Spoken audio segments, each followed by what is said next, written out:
So good morning, everyone. Karibuni sana to today's webinar. I'm glad that you've chosen to start your day right here. Because what we're about to discuss is one of those conversations that a lot of people keep postponing, especially we Kenyans. We tend to postpone the conversation around retirement planning until it is too late. Probably most of you have come across that Daily Nation article that literally said that Kenyan retirees were some of the most impoverished retirees globally. Actually, we ranked bottom three. Okay. And that's why I am keen on amplifying this conversation because we are the generation that will change that type of statistic, because we are the generation that will ensure that we actually plan for our retirement. We tend to set aside, retirement planning. We are leaving it for someday. When that someday finally arrives, you just realize that we may not be ready. Okay, so that is what I'm hoping. Sessions and conversations such as the ones we'll have today will put fire in you to actually become actively involved in your retirement planning process. But let me give you a sense of just how real this is. According to the 2024 Fin Access Household Survey, pension access in Kenya has grown from 15.2%, that was in 2021, to 20.4% in 2024. Now, of course, that is progress. We can clap for that. But let's sit and really internalize on what that actually means. It means that nearly 8 out of every 10 Kenyans still have no formal retirement plan in place. Okay, like 8 out of 10 Kenyans still do not have a formal retirement plan. And for those of us who are saving, here's some uncomfortable truth for you. The 2024 Pensioner Survey by the Retirement Benefits Authority, but the RBA, the Retirement Benefits Authority, is the regulator for this space, for retirements in the country. They found out that even among retirees who saved consistently, please listen to this, for 30 to 40 years, only 41% of them felt their benefits were actually enough. Okay, and I want you to listen to that statistic again. The RBA, from their 2024 pensioner survey, okay, found out that even among retirees who saved consistently for 30 to 40 years, only 41% felt their benefits were actually enough. And 65% expressed outright dissatisfaction with their retirement income. Okay, not because they didn't save, but because they did not plan. Okay, so the last point that I want to drive before I welcome our facilitator for the day is that the problem is not always the effort. Very often, the problem when it comes to retirement planning is the absence of a clear and informed plan. So this is exactly why this conversation is not just timely for us, it's one of the most important conversations that you will have this year. And to lead us through this conversation, we have one of Kenya's most, how can I put this? One of Kenya's foremost authorities on retirement planning. And I say that, by the way, with full intention. If you know how I create educational resources and platforms here on Mama Bima, I go to the market, to the same people whom we work with day to day, people who have that passion and spirit of teaching, people who love to educate, to edify. And we have exactly that in today's class. His name is Michael Wanyeki, and he serves as the head of retirement business, Prudential Life. He's bringing with him a depth of knowledge that is both academic and deeply practical. He holds a master's degree in finance and investments and carries the prestigious designation of Fellow of the Secure Retirement Institute. He's also a certified trustee through RBA's Trustee Development Program, meaning he doesn't just understand retirement planning in theory, he understands the governance, and fiduciary responsibility that sits behind him.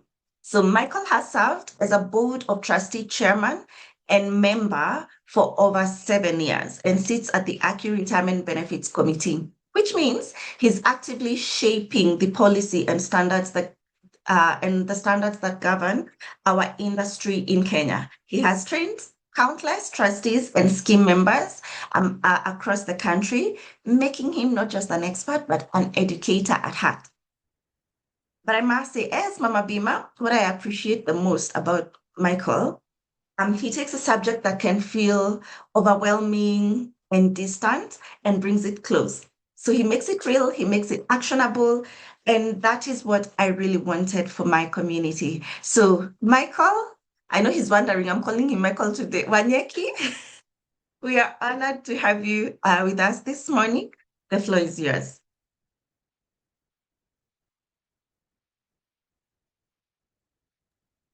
Thank you, Mama Bima. I'm used to calling you Charlene, so I will also call you Mama Bima today. To be consistent with the setup. And thank you for that introduction. It has put some heavy burden on me to fit in the shoes that you have already set forward for me. But all the same, I'm equal to task, I believe, and I'm glad to be joined into this conversation. I will just put in my video for a short stint, just for the sake of those that we may not have met before. This is Michael Wanyeki, as introduced by Mama Bima, and I'll be gladly taking you through the conversation this morning in the next about 1 hour or so, just looking into retirement planning. Allow me to keep my video off to avoid any inconsistent connectivity, and I shall put it back on once we are done with the conversation or once I'm done with the presentation.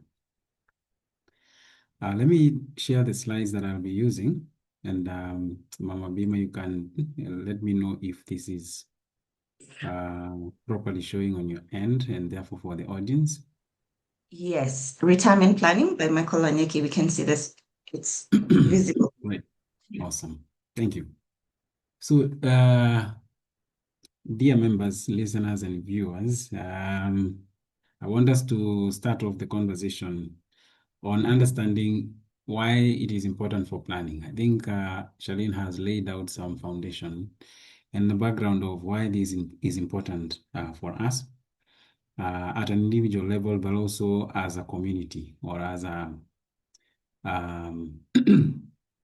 as an economy in this country. Let us start off by reflecting and borrowing from the statistic that Charlene has laid out. Do we have our retirement planning well in order? Have we thought about retirement from a strategic point of view? And when you think about retirement planning, the way I like to look at it is that it is not just about knowing the information, as Shalina has mentioned, but doing something with the information that you then have. And that brings about the element of having a strategy in the manner in which you approach these plans or this plan for retirement. And when you break down or dissect the meaning of a strategy, ideally it's a consolidation of activities and initiatives that would then drive towards a desired long-term oriented outcome. And it fits perfectly well with the conversation of retirement, being that retirement is naturally a long-term oriented kind of investment or initiative. So the question is, are we prepared and are we strategically planning for that retirement? When we talk about the subject and when you think about the subject of retirement planning, three key pillars come into mind. The pillar of health, the pillar of social interaction, and the pillar of financial, or the financial pillar. Why all these three are interrelated and important in equal, in equal breadth, is because when one of the pillars is not well checked, or when one of the pillars is affected, then it sort of implicates on the rest. For instance, if you think about health, and this is one of the key determinants of the quality of life that you lead in retirement, the dividends of good health that you reap or you enjoy in retirement are really being nurtured or cultivated around now when you're younger. So what you do with your life today would really impact on how well your retirement would look like in terms of health. That's how you find that when the nutritionists and the health advisors are advising on what you need to do for your health, the inputs that they advise you to put into the structure of looking at after your health ideally pay off with time, and they pay off especially more when you get into retirement. So if your health will be affected in retirement, there will be a spike of possibly your medical bills will spike up. Your mental status will be affected, and therefore even the quality of life would largely be affected.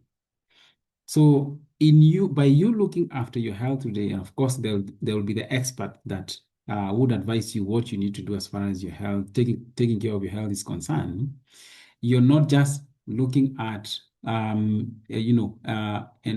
enhancing or making your life better today, but more so preparing for a good life or making your life better when you transition into retirement.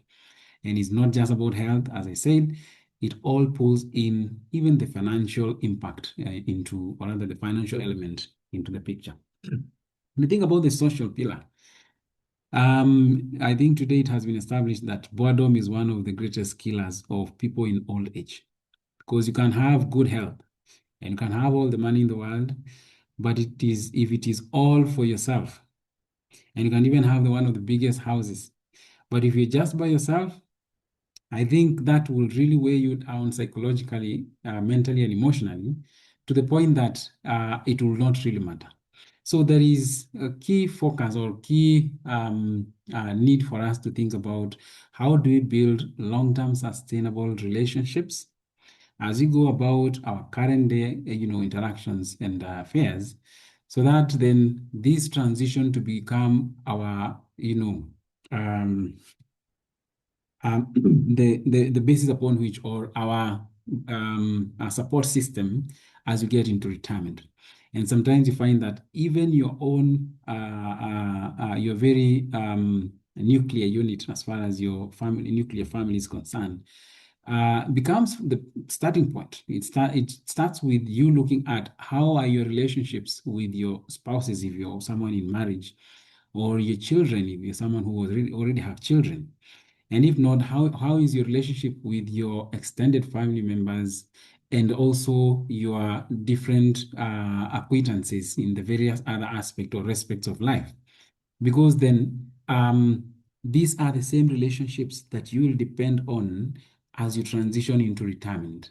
And if these relationships are not well-founded, then the health element would come into question, to be affected, and therefore ultimately even the financial element will also be affected, and the quality of life then becomes deplorable. Then we look at the financial pillar, and this is the key one because it's largely what we shall be focusing on. Because then this becomes a great driver of the quality of life in retirement, because majority of the things that you are able to do, as you go about your daily living, is largely made possible because of the financial capability and abilities that we have. So it becomes a key and integral part of enhancing or checking the quality of life that you lead. And therefore, when we are thinking about a financial plan or a financial strategy, the key components would include, do we have a goal in place? We set a goal, and this needs you to write it down. It needs you to actually write what do you want, what is the kind of life that you want to lead when you get into retirement? Where do you want to live? Right? how do you want to be dressing? What are the kind of interactions that you want? What are the kind of activities that you want to engage in? Write the goal down. Then come down to how do you estimate the kind of financial needs that you'll need to be able to lead that life. How do you fund that lifestyle that you have already desired and imagined for yourself and which you have actually put down? What are the kind of healthcare facilities would you possibly want to frequent? And what does it cost to be able to afford such, healthcare or medical facilities? Then, what is your current financial status? And is it sort of aligning to the possible desired outcome as far as financial obligation is concerned? And therefore, what are the financial resources in place?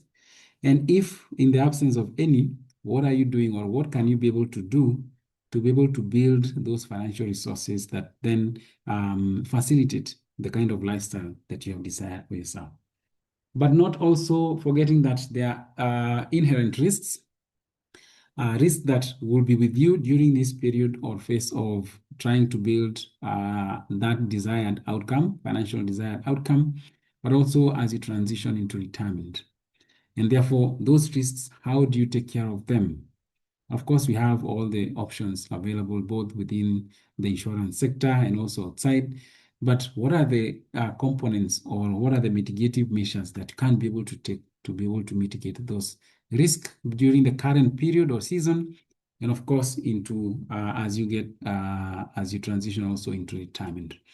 Then, because one of the key risks in retirement is also having your funds not adequate, your resources not adequate, what would be the withdrawal strategies to ensure that these funds that would be available to sustain the kind of lifestyle that you'll be having in retirement remain afloat and remain sustainable during that period?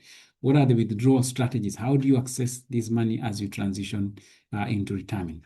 And of course, not forgetting that in the event of death, because death is a constant factor, we all face the chance of death every day of our lives. We all have an equal chance of death. It's just that we don't know which direction it may come from.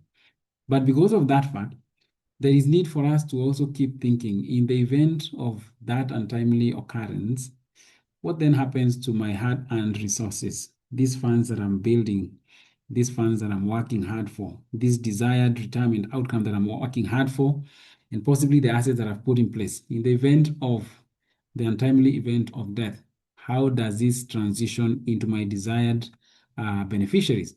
So that comes in the essence or the aspect of putting in place a nomination of beneficiaries and even allocating what proportions you possibly desire for these funds to be distributed to the beneficiaries. And of course, trust funds, the subject of trust funds would come in place. Though I will also be able to to be able to tackle how a retirement scheme is already established as a trust in the first place. But also because retirement benefit schemes are not the only option for this to be able to fund or enhance this financial strategy. As you have these other asset classes that join in to build into the ultimate financial strategy, how do you then transition those assets to your dependents? And of course, the trust funds issue would come in. So we have a whole life journey to lead, and this life journey is broken down into sub phases, which we all go through. So you find that we all start at the infancy stage. This is the knowledge acquisition phase, where we are all trying to lay the foundation in terms of our education, our career aspirations, and everything else. Then we transition into the young adulthood, between young adulthood and retirement. This is the phase that we are now accumulating the assets, and majority of us are in this phase. This is where we are most active, trying to build a legacy, trying to build assets that will then see us through the post-retirement phase, when we shall be sitting back and enjoying the fruits of our hard labor during the active phase of life.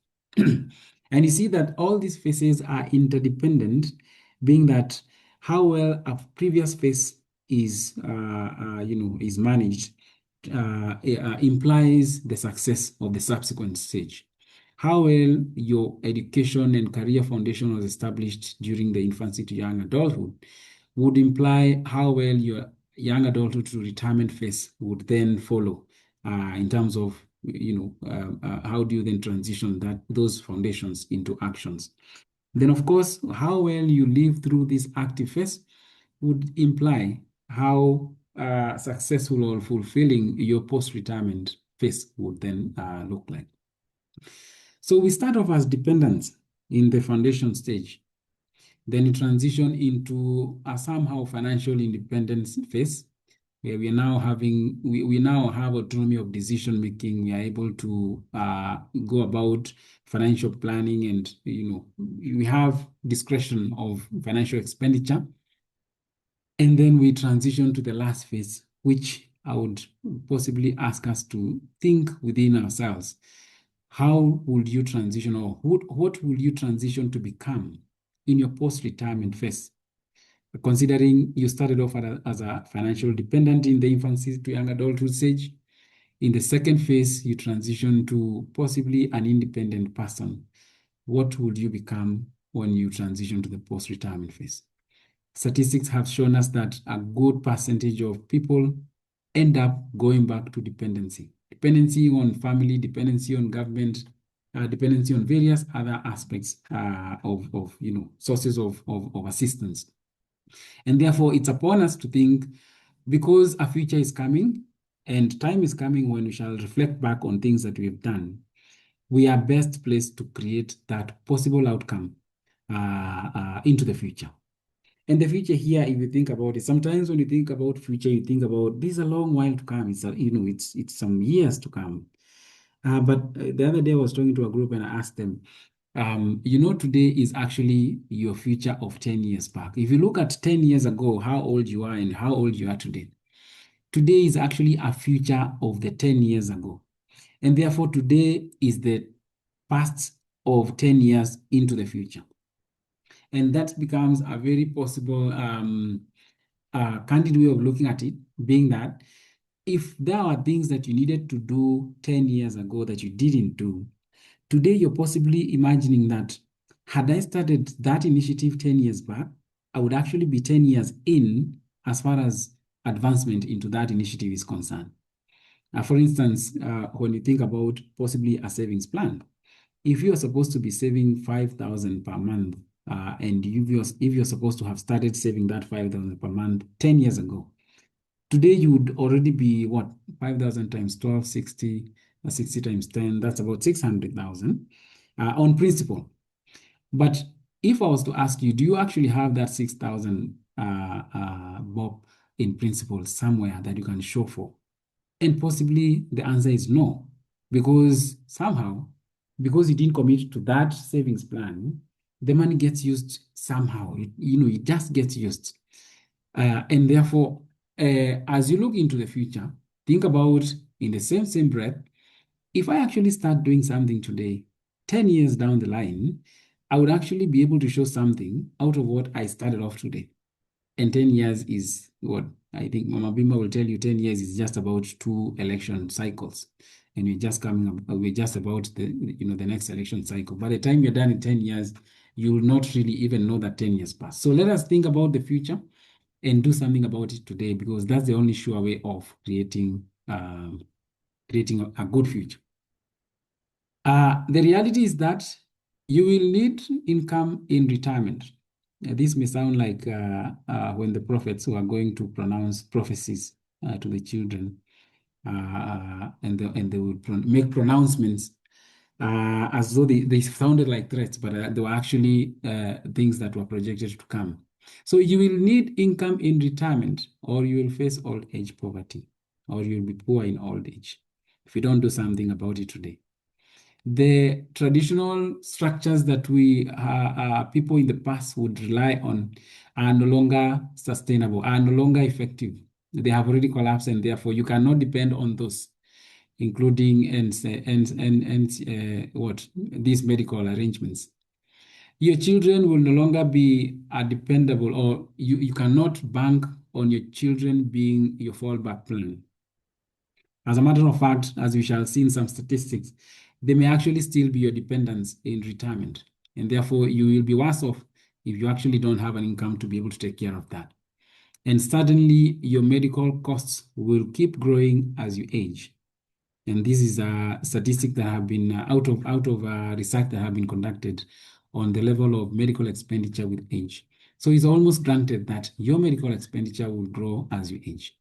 And this, as we will see, is a key component of your expenditure in retirement. If you don't have that funding in the first place, then you're looking at a very great trouble. So there is need for us to think about the choices we make today to be able to have a desired or a comfortable outcome in years that we are looking at tomorrow. The statistics have been, the survey was done by RBA, and the statistic that we have is that when they did a survey on retirees, just about 12%, and this is back in 2021-22, just about 12% were financially independent. A whooping more than 80% were still dependents. Dependents of their family, dependents of government, dependent on certain structures within the society. For the 12% that was independent, when they looked at where they spent their money, a great chunk of their money, and these are people who had done something about saving, and so they had some funding in retirement, and these savings were now being used in different components of expenditure. And 40% was going towards paying school fees. And you wonder, someone who is in retirement, how comes they still have school fees to pay? 40% went into buying a house, buying land and buying a house or building a house. And 20% they were still paying for loans, mortgages, perhaps, and meeting their medical bills. So, and this is a reality because when you flash forward in 2024, when RBA again conducted the similar survey on retirees, it was established the same percentage, 39%, about 40% of people in retirement were using the money that they were getting out of their retirement savings to cater for the expenses of their dependents.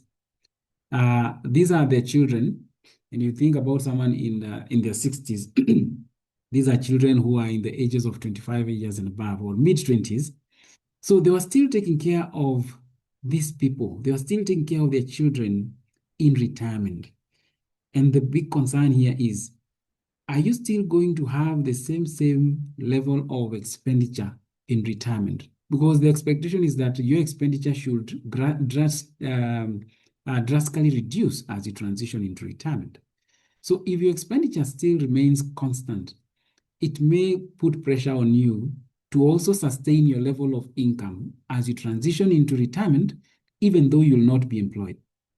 So 39% of people still had school-going children in their mid-20s. They still had to pay Uber for their children. They still had to pay give airtime, Wi-Fi, food, shelter, and clothing to their children. And this statistic, as we have now come to establish, may continue being, and in fact could be higher for the current generation. Mama Bima said that this is the generation that should be changing things, and it could be changing for the worse if we are not careful. Because if today you look carefully, people are starting families at an advanced age.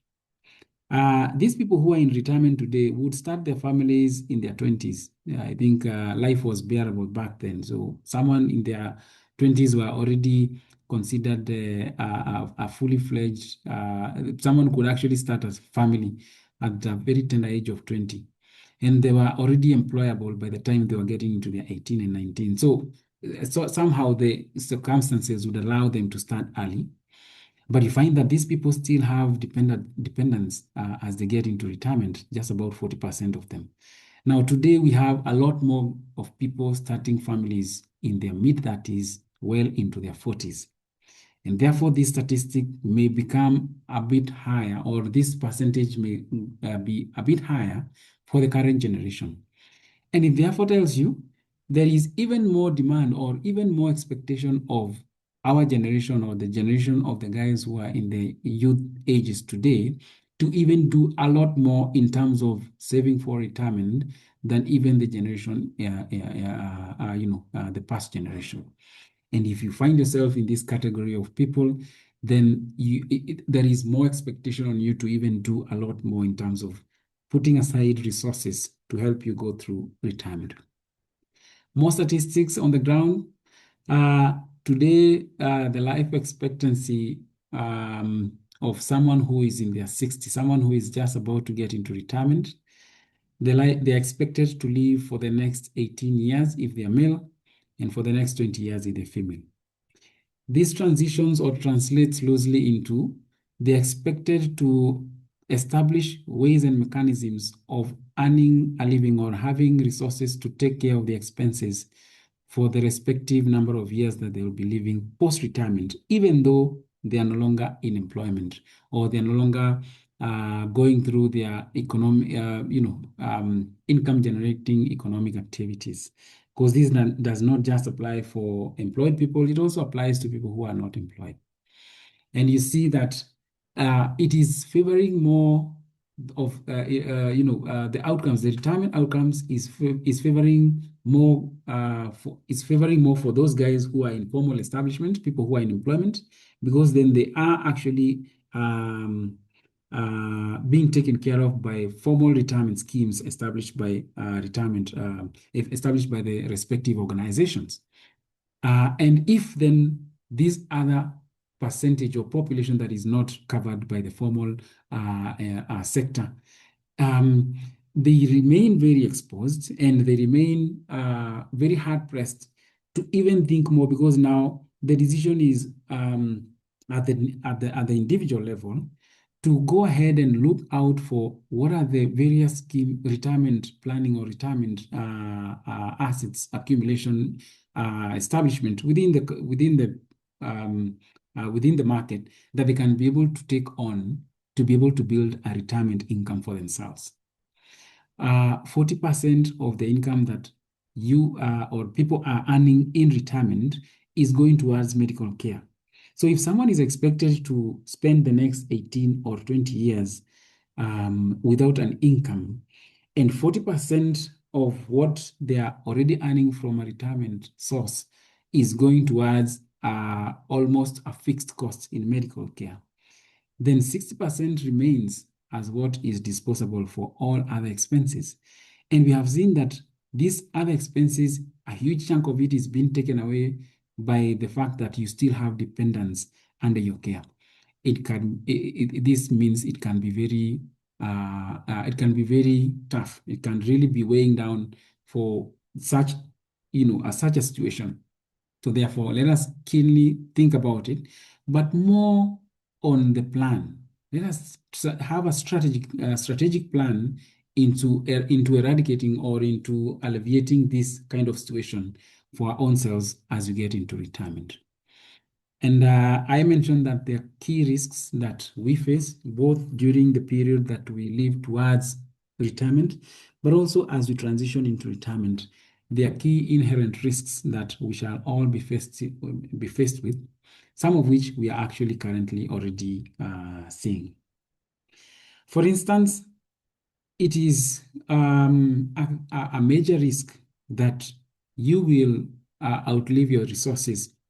You will outlive the financial resources that you have if this is not put into proper investment or proper care when you transition into retirement. This is called the longevity risk, whereby for the funds that you have built or for the savings that you have been putting aside for yourself, those funds become inadequate to sustain you for the longer life that you shall live compared to the anticipated life that you shall have in retirement. So one of the ways that people go about mitigating this is getting themselves into arrangements that either guarantee an income for you for a period that, for the life that you actually live into retirement. And these are mostly found within the life insurance sector, that is the annuities and income drawdowns, or then get into financial arrangements that would be able to guarantee an income for a considerably long period of time. That includes possibly getting yourself into, the long-term government bonds. And of course, those also have their own inherent risks that we shall be able to tackle in a later slide. The other risk is the investment risk. And maybe this is just very closely related to what I've just mentioned, that there is a risk of, during the period of accumulation, there is a risk that your investment returns will not perform properly or adequately to be able to guarantee you the desired financial outcome into retirement. And when you transition into retirement and start drawing out funds from the investment, there is a potential risk that that investment will not continue earning the desired returns as you continue drawing it out to be able to sustain you for the longest in retirement. And therefore, some of the ways that help members mitigate on this is, first, consider professional advice and subscribe into either mutual investments or funds that are professionally managed, being that we are not professionals in as far as investment management or financial management is concerned. And there are people who have been trained and they have done this for the longest. So there is a high chance that they will be able to realize the desired outcome for you better than you can be able to do it for yourself as you transition, as you go through investment and also transitioning into retirement. Then there is inflation risk. The risk that the purchasing power of your funds will continue to be eroded as you continue to, one, build a fund, but also when you transition into retirement, start earning an income out of the investment arrangements.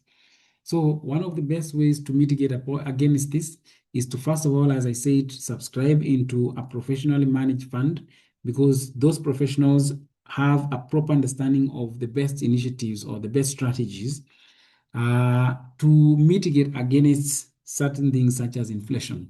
So that's where you have inflation hedging come into place. And also at an individual level, I usually like prescribing the matching your investment or matching your savings rate to your earnings, so that instead of deciding or electing an absolute figure, like saying I want to be saving 5,000 per month, you actually choose to save a percentage of the amount that you earn. That way, whenever your earnings keep growing, because it's expected that possibly your salaries, if you're employed, will keep growing, it doesn't leave off or it doesn't leave behind the level at which you're saving.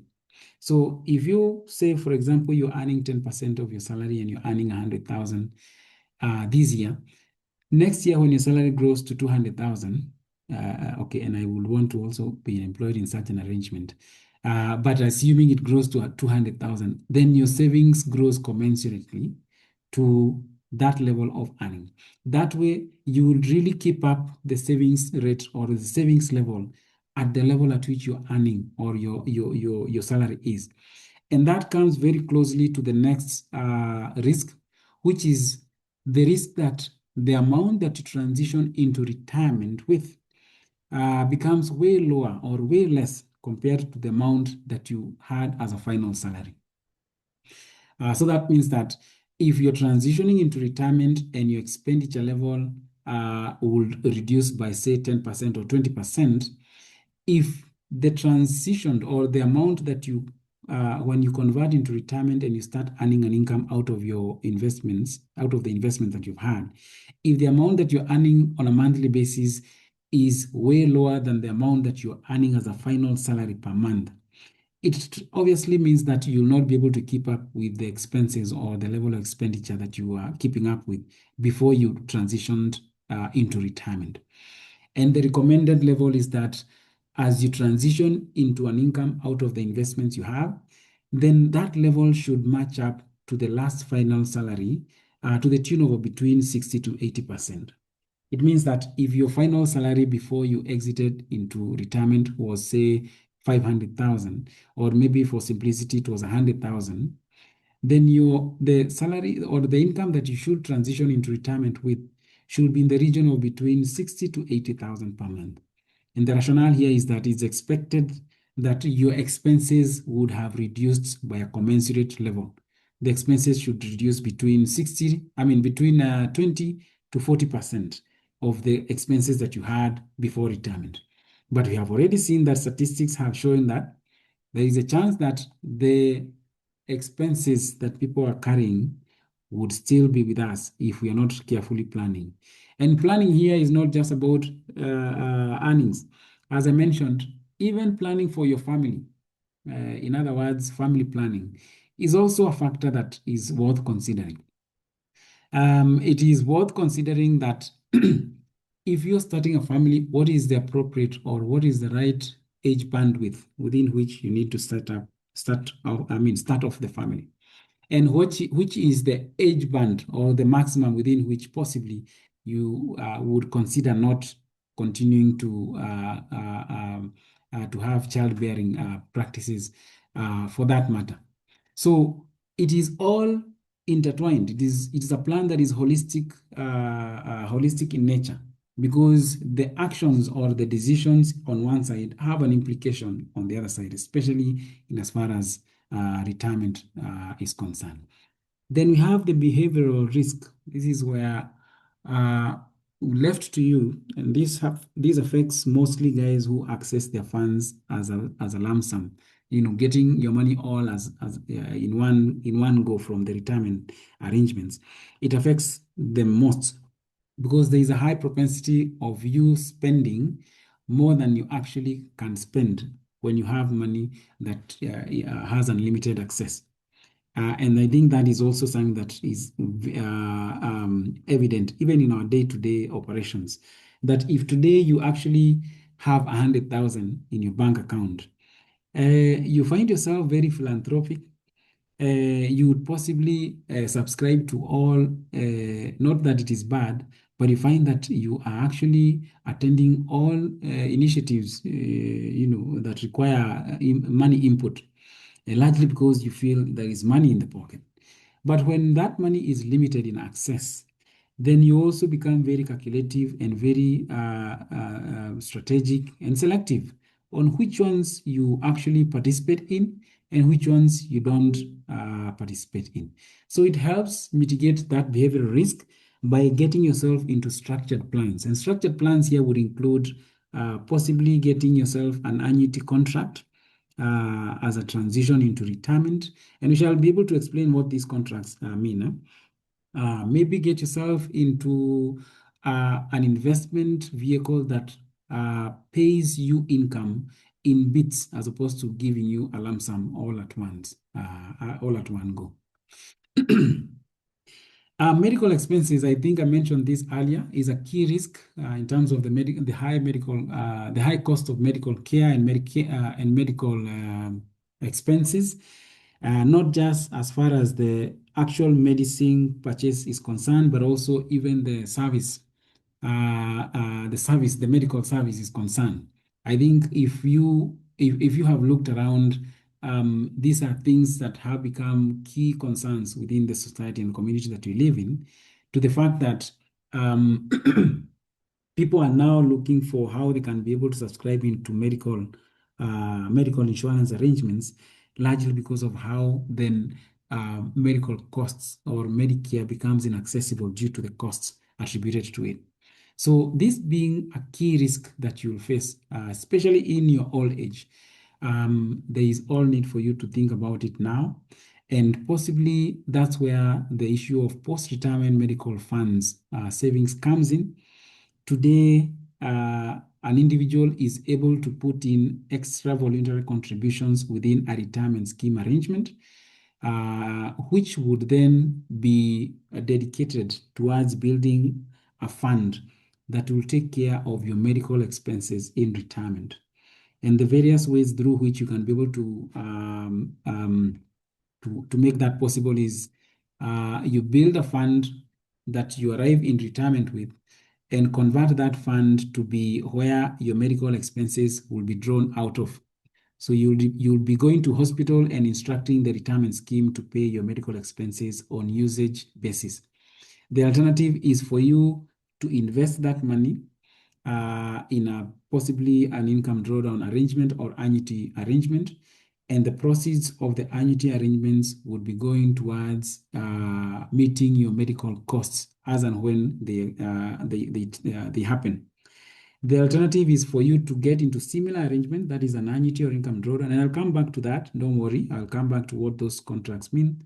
And out of those contracts, the proceeds of the income that you get out of those contracts goes towards securing a medical cover for you. And that is one that I like recommending more, because it then guarantees you funding perpetually for a medical cover that you're able to live through retirement with. And you shall be able to see how that is possible. So this is one of very effective ways of tackling the healthcare costs in retirement through post-retirement medical funds that are available either as standalone or within retirement schemes in this market.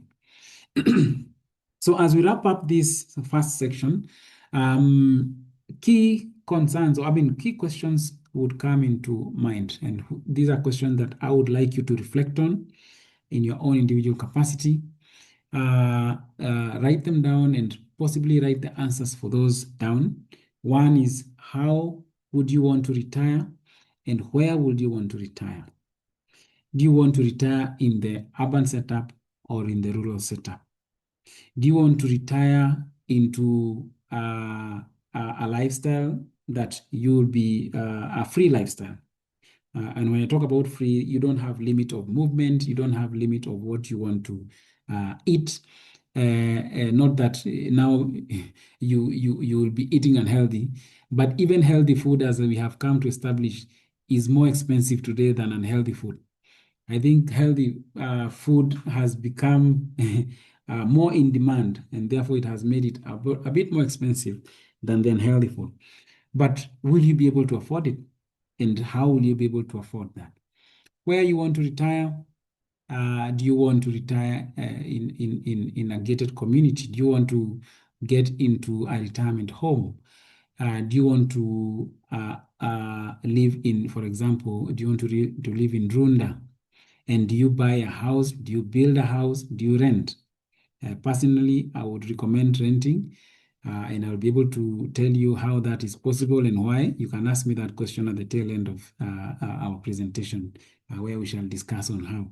Then, when is the best time to retire? Is it defined by age? Is it defined by financial capacity and capabilities? I would say it should be defined by your financial ability, so that even when you are age 50 or age 55, you don't have to wait for 60. You can easily take an early retirement call because your finances allows you. Or how much money will you need in retirement because of the financial demands of the desired retirement lifestyle that you would have. Then, of course, how can you boost your retirement income? What are the various alternatives and initiatives that you can put in place to build the income that you get in retirement? And of course, reduction of expenses, because some expenses are unnecessary, but sometimes we find ourselves going through them largely because of lack of information. So this is maybe set of questions that you could be able to reflect on in as far as trying to get a concise understanding of where are you in terms of your plan. Do you have a plan in place? Is it strategic and is it deliberate? And of course, the deadline to do that is today. Think about it, write it down, and do something about it today. I want us to transition into an overview of the solutions or the options available within the retirement benefits market. We'll start with an overview. Michael. Yes. As we proceed, I've just done a quick check-in with the people, and they are really loving the session. So asante sana for the good work that you're doing. Right. And just to encourage everyone who's on the call, please be active on the chat box. At this point, I know Michael has dropped a lot of nuggets. You probably have questions. I can see Catherine has actually started us off. So please drop all the questions that you may have in the chat box so that by the time Michael is wrapping up his presentation, we can go into the Q&A. Asante sana Wanyeki. Awesome. All right. Let us transition to what solutions we have in the retirement market in Kenya. And just a brief background of the retirement sector. Retirement or pension benefits in this country can be traced back to the 1927 during the colonial era, where the first benefits were being given to civil servants out of the colonial government. Then we saw the enactment of the Pension Act in 1946 that gave birth to the public pension schemes, and of course the various regulations that would also apply. The public service pension scheme would then cover the civil servants, teachers, police, basically people who would offer their services to the public sector. Then we saw the NSSF being established through an act of parliament in 1965. And of course, it was first established as a provident scheme or provident fund. That would mean that it would only offer lump sum benefits to members who were subscribed to it through their various through their various employer engagements. We also saw an amendment in that NSF Act in 1997 that then transitioned it into a retirement benefit scheme, thereby bringing it through the regulatory framework of the Retirement Benefits Act, which was also enacted in the same year in 1997, that also gave birth to the Retirement Benefits Authority. That is the authority that regulates the sector. And we shall be able to have a section on the NSSF Act at the very tail end. So the the Retirement Benefits Act, having been established in 1997, became the legal framework that retirement benefit schemes would then be managed. And therefore, it really informs how retirement funds are managed, regulated, how they're established, investment, and everything else appertaining the retirement benefit sector. So other than just RBA being the regulator, and of course RBA standing for Retirement Benefits Authority, RBA is the main regulator for the sector. We also have Capital Markets Authority, Insurance Regulatory Authority, and the Kenya Revenue Authority as part of the regulators that have a hand in the regulation of retirement benefits. Largely because the retirement schemes that we have in this country interact with those different different sectors of the economy in as far as regulation is concerned. The CMA, because that's where the funds that are contained in the retirement benefit schemes are invested in. The IRA, because one of the ways that retirement schemes are invested is through the insurance sector. And of course, KRA, because tax is also an integral part or a key concern of the retirement benefit schemes. You shall be able to see how tax is applied. All benefits that are called retirement benefits in this country are managed within a retirement benefit scheme, which must be registered with the Retirement Benefits Authority by law. So there is no one who can be able to be issuing a retirement benefit without having it managed within a scheme that is registered with the RBA. And of course, as I said, we operate within the safeguards provided by the Retirement Benefits Act, which is the act that governs the retirement benefits sector in this country, under Chapter 197 of the Constitution of our country. As I mentioned, all retirement schemes are established as a trust, and the specific trust here is an irrevocable trust, to mean that, similar to the way other trusts exist, retirement schemes also safeguard the benefits and the interests of the members in a similar manner as a trust would. It's just that this is a bit different, being that whatever funds goes into the trust or into the scheme cannot be taken out other than to pay the members that it is intended to pay, or to pay the dependents of that member as it was intended by the members through the nomination of beneficiaries. So in any scheme that you find out there, it exists similar to the way a trust fund would actually exist. And therefore, you'd find that some people who, as I said, part of the benefits that you get from a retirement scheme would be death benefits. People who would pass on as members of a retirement scheme, you find that the beneficiaries of the member would then continue being taken care of by the scheme until those dependents become of age, in which case they can be able to take out their funds out of the scheme. Then we have trustees who are the legal managers, or rather the legally identified people who manage the scheme. They're also deemed to be the legal owners of the retirement scheme, and they operate through the guidance of a document called a trusted and rules document. It's a document that governs or dictates how a retirement scheme will go about investing its funds and how members' funds will be handled. And of course, that document also adheres to the regulations and the laws that governs the the retirement benefits sector through the Retirement Benefits Act, as mentioned. Then we look at the retirement system in this country. It's made up of 4 key pillars or categories of scheme. We have the state scheme. In this case, that would be where NSSF comes in. Then we have the public schemes. These are schemes that handle people in the public sector, people who work for the various ministries. They have retirement scheme, the superannuation scheme that houses those kind of members, and that is deemed to be public schemes. Then we have other schemes within the private sector that are employer-based, and these are schemes that are established by companies or employers for the benefit of the employees working in those companies. And of course, then we have individual-based schemes. These are schemes that members or individual members set out with either insurance companies or approved providers to be able to build or participate in the retirement accumulation activities for their own self, and shall be able to see some of these schemes actually exist. So these are the schemes, the types of schemes based on how they are established. As I've mentioned, we have the occupational standalone schemes, and this is one of the category of the employer-based scheme.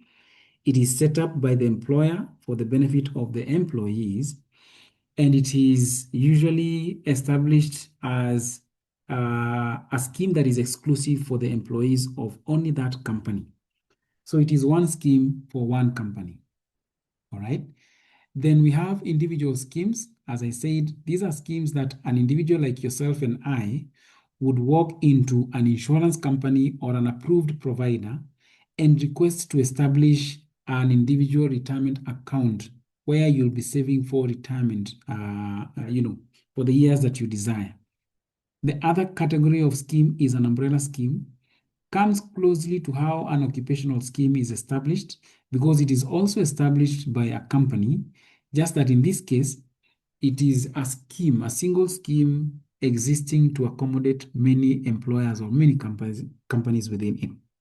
And therefore, you find that as companies subscribe into this scheme, it becomes very easy for companies to be able to set up retirement schemes for their members under this arrangement. Then the public schemes, as I said, and this is where also the NSSF will fall under. These are schemes established by government for public sector employees. And of course, the NSSF would also come off as a public sector scheme. Schemes would be classified in various ways. As we have all these schemes within the retirement sector, we have different ways of classification. We have classification by way of the funding structure, a classification by way of the benefit structure of that scheme, classification by the setup structure of that scheme, which I've just gone through, and of course the investment structure. The funding structure here means is the scheme being funded by the employer only, in which case that will be a defined.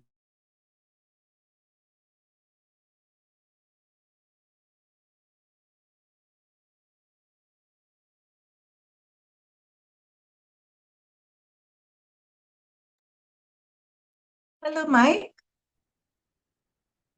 Hello.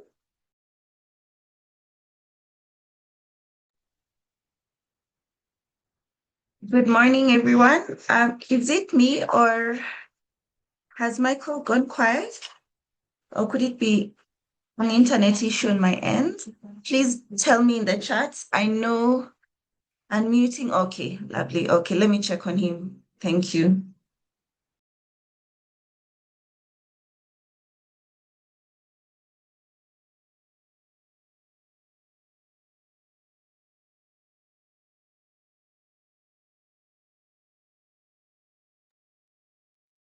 Also, as we check on Michael, please, any question that will come up during the session, please put it in the chat box, because I know he's also coming towards the later part of his presentation. So put that for us in the chat box so that we also have a good Q&A session.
Welcome back, Michael.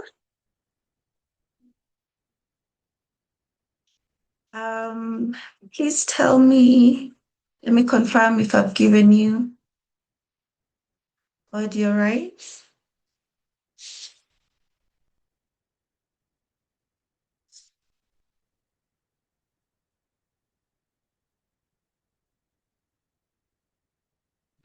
Oh my goodness. I Hello. hope am I audible now? Yes, you are audible. Did you drop off? Yeah, there was As in there lights? was interruption with my connectivity. And Okay. now that is what it threw me off, but I'm Yes, glad I'm Colin. back. I think I can, Okay. yes. Yes, just pick it up. Just share your screen. Please tell me if you are able to share the screen. Uh-huh. Trying again.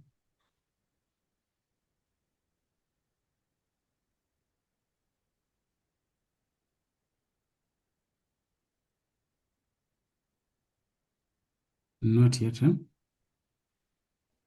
No, not yet. Use tools for share.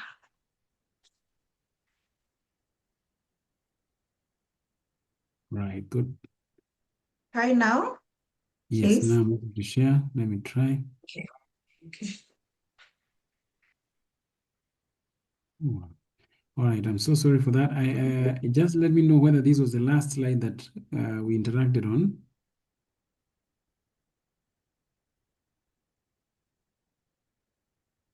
Was this the last slide where we before I was cut off? Please tell us in the chat box.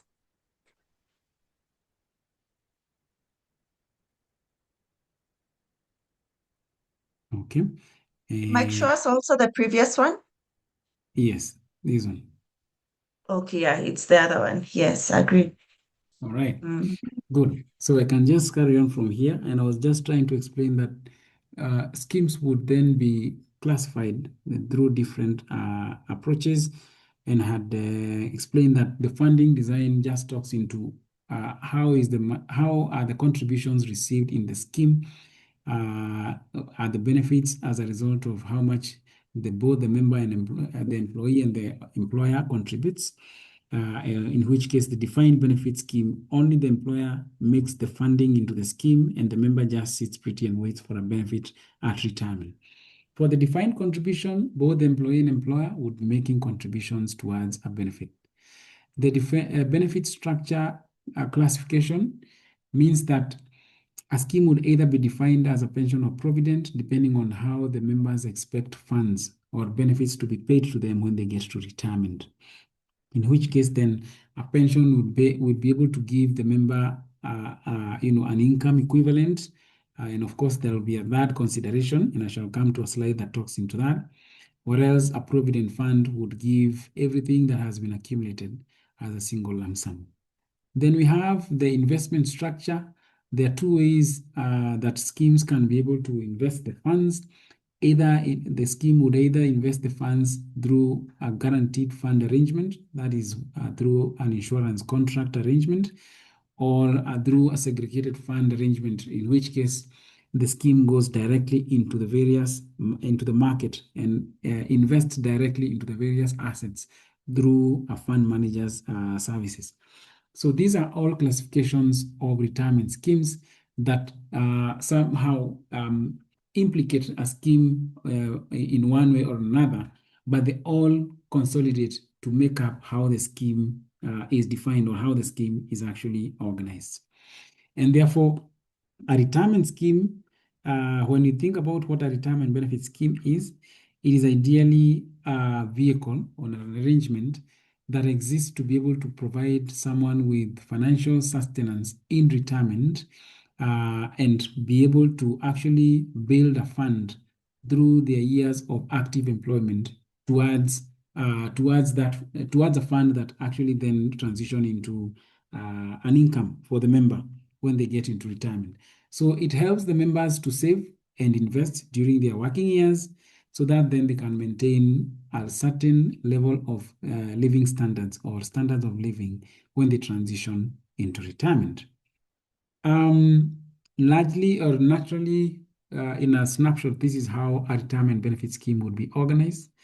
It starts off with the contributions. These are either coming from the employee and the employer, or both, or even where members are not in employment setup, then this would be where the individual has personal contributions out of their own business initiatives. Then these funds will be sent to the scheme, and the scheme would then undertake the investment of those funds. As I've mentioned, it can either be through the insurance contract, where the guaranteed fund comes in, or going directly into the various assets through the services of a fund management firm, in which case then that is considered to be a segregated way of investing the scheme assets. Then what then follows is that the funds or the assets that are held within the scheme would go through growth through the interest credits that are realized. And of course, in most cases, retirement schemes compound interests. That is why you find that as members continue to invest certain levels of contributions, these funds will compound in the long run because of the growth, the reinvestment of the interests within those funds. Then, of course, ultimately at the tail end, you have benefits payments out of the schemes. And of course, the law has defined various ways through which members are able to access funds out of retirement schemes. These are usually considered the qualifying events. You are either able to able to access your full benefits from the scheme either because you have gotten to the retirement age designed for the scheme. In most cases, this age starts from 50 years. That is the age that is deemed to be the earliest early retirement age in this country. So you could be able to access 100% of your funds because of either that being the reason, or you have left employment and for whatever reason. But if you are not yet age 50 in this purpose or in this reason, then you would the funds that you access out of the scheme would be limited to a maximum of 50 if that scheme was an employer-based scheme. But if it was an individual-based scheme, then you actually get to access 100% of your funds. But in most cases, I try and discourage that approach because remember, this initiative is geared towards retirement.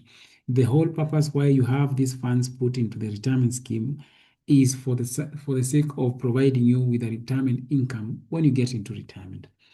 And therefore, early access would only go towards eroding the gains that you have already built over the years before you start accessing the funds.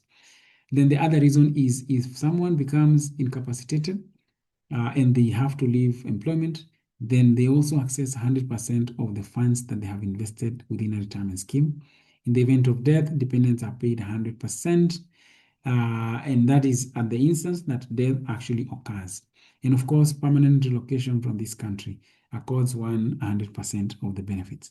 So this is naturally then how generally a scheme is organized, coming from the contributions level all the way to the benefits payment level, and the benefits are then defined by the way you have seen. Therefore, you find that if funds are not accessible, and as I said, if a member is leaving an organization for whatever reason, then ideally they are not required to access their funds. And I usually recommend that let the funds remain within the scheme arrangement, because then this scheme arrangement is already an investment that will help you grow and build your funds further. And then, and therefore, at the time that you need to come and access your funds later on, indeed, the purpose for which you set up a scheme in the first place would have been met. But in natural cases, you find that sometimes people leave companies and they don't intend to retain their funds within those companies that they once worked for.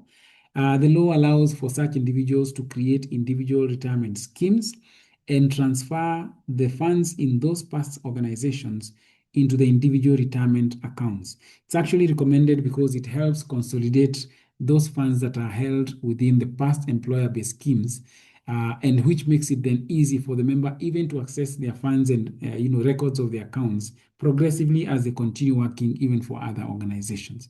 And it also helps in the event of death, because then members will have it easy to be able to trace back the funds of the deceased or the person who passes on, assuming that this member actually worked for more than one organization, and therefore these benefits would be spread and scattered all over if they were not consolidated into an individual retirement arrangement.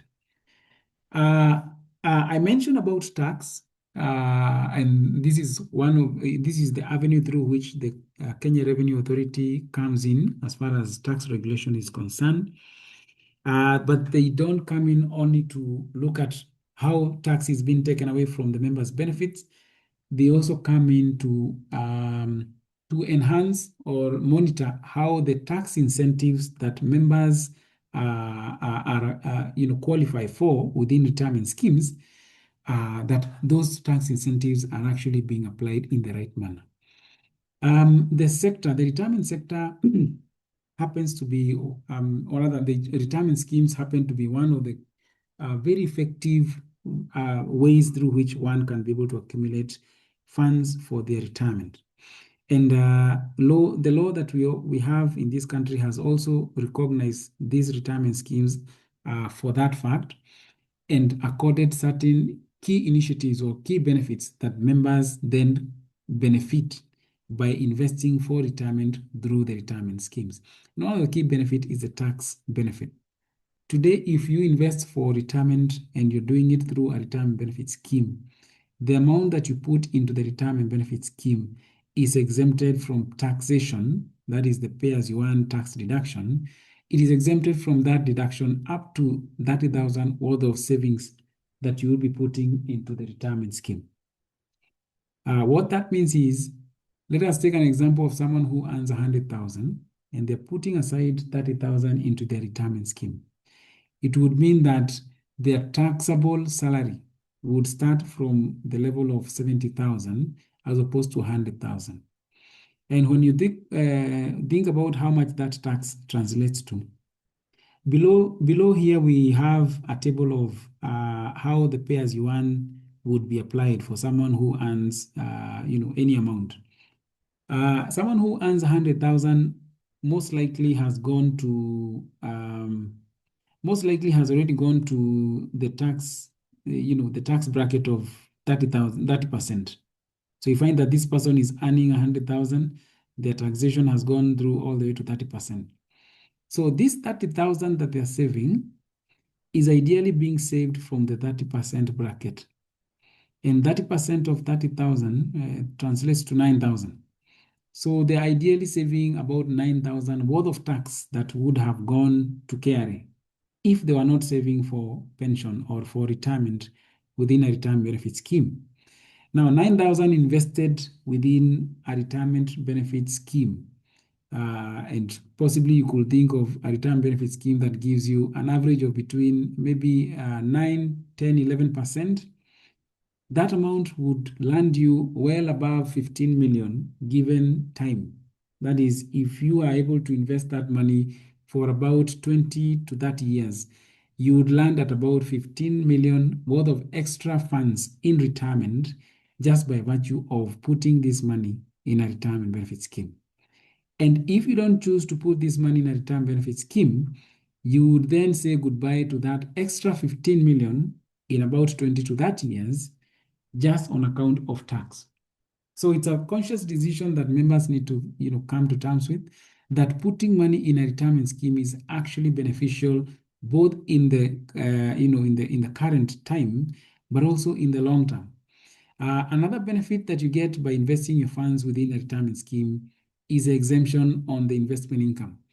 So ordinarily, if you're investing in any investment arrangement, in most cases, the interest that those investment arrangements earn is deducted a withholding tax at the rate of about 15%. But when these funds come into the retirement scheme, this is not a deduction that is made on the investment income that the money earns, right? So you find that you're saving tax-free, then you come over and earn interests tax-free, and then you go to you go to retirement, and you now need to access everything that has been accumulated over the years. And again, the law has said that if you access your funds above the age of 50, or you have been in the retirement benefit scheme for more than 20 years, then those funds will not be taxed a single shilling. So you find that you have been saving money through payroll at tax-free. You have earned interest on that investment tax-free, and now you're taking it out tax-free. This is one of the most effective tax shelters that you can get as far as saving or investing for retirement is concerned. And it's only available within retirement benefit schemes. Why I say so is because there are other alternatives. There are other avenues through which you can still realize the same outcome of a retirement fund. But the retirement scheme proves to be the most efficient one in terms of tax efficiency and cost efficiencies, we shall be able to see. That being said, let us look at how then do you transition this accumulated value into an income as you get into retirement. Remember, I've mentioned that if you have been a member of a retirement scheme and you're transitioning your funds, or you're taking out your funds from the retirement scheme, there is already tax exemption accorded to you. But if you access your funds out of the retirement scheme before retirement age, then there will be some tax consideration. Maybe I need to go back to this. There will be some tax consideration, and this is the brackets upon which taxation is levied on your benefits if you take your funds below age 50, or if you take your funds not having clocked at least 20 years in the scheme. So assuming you have 1 million bob that you need to take out from your retirement scheme, and you have not gotten to age 50, or you're not yet, you have not clocked at least 20 years in the scheme, the law says that your funds will be taxed in these brackets, and therefore 1 million bob will land you in the 30% bracket. Okay, so because the first 288,000 is taxed at 10%, the next about 100,000 is taxed at 25%, the next about 5 million is taxed at 30%.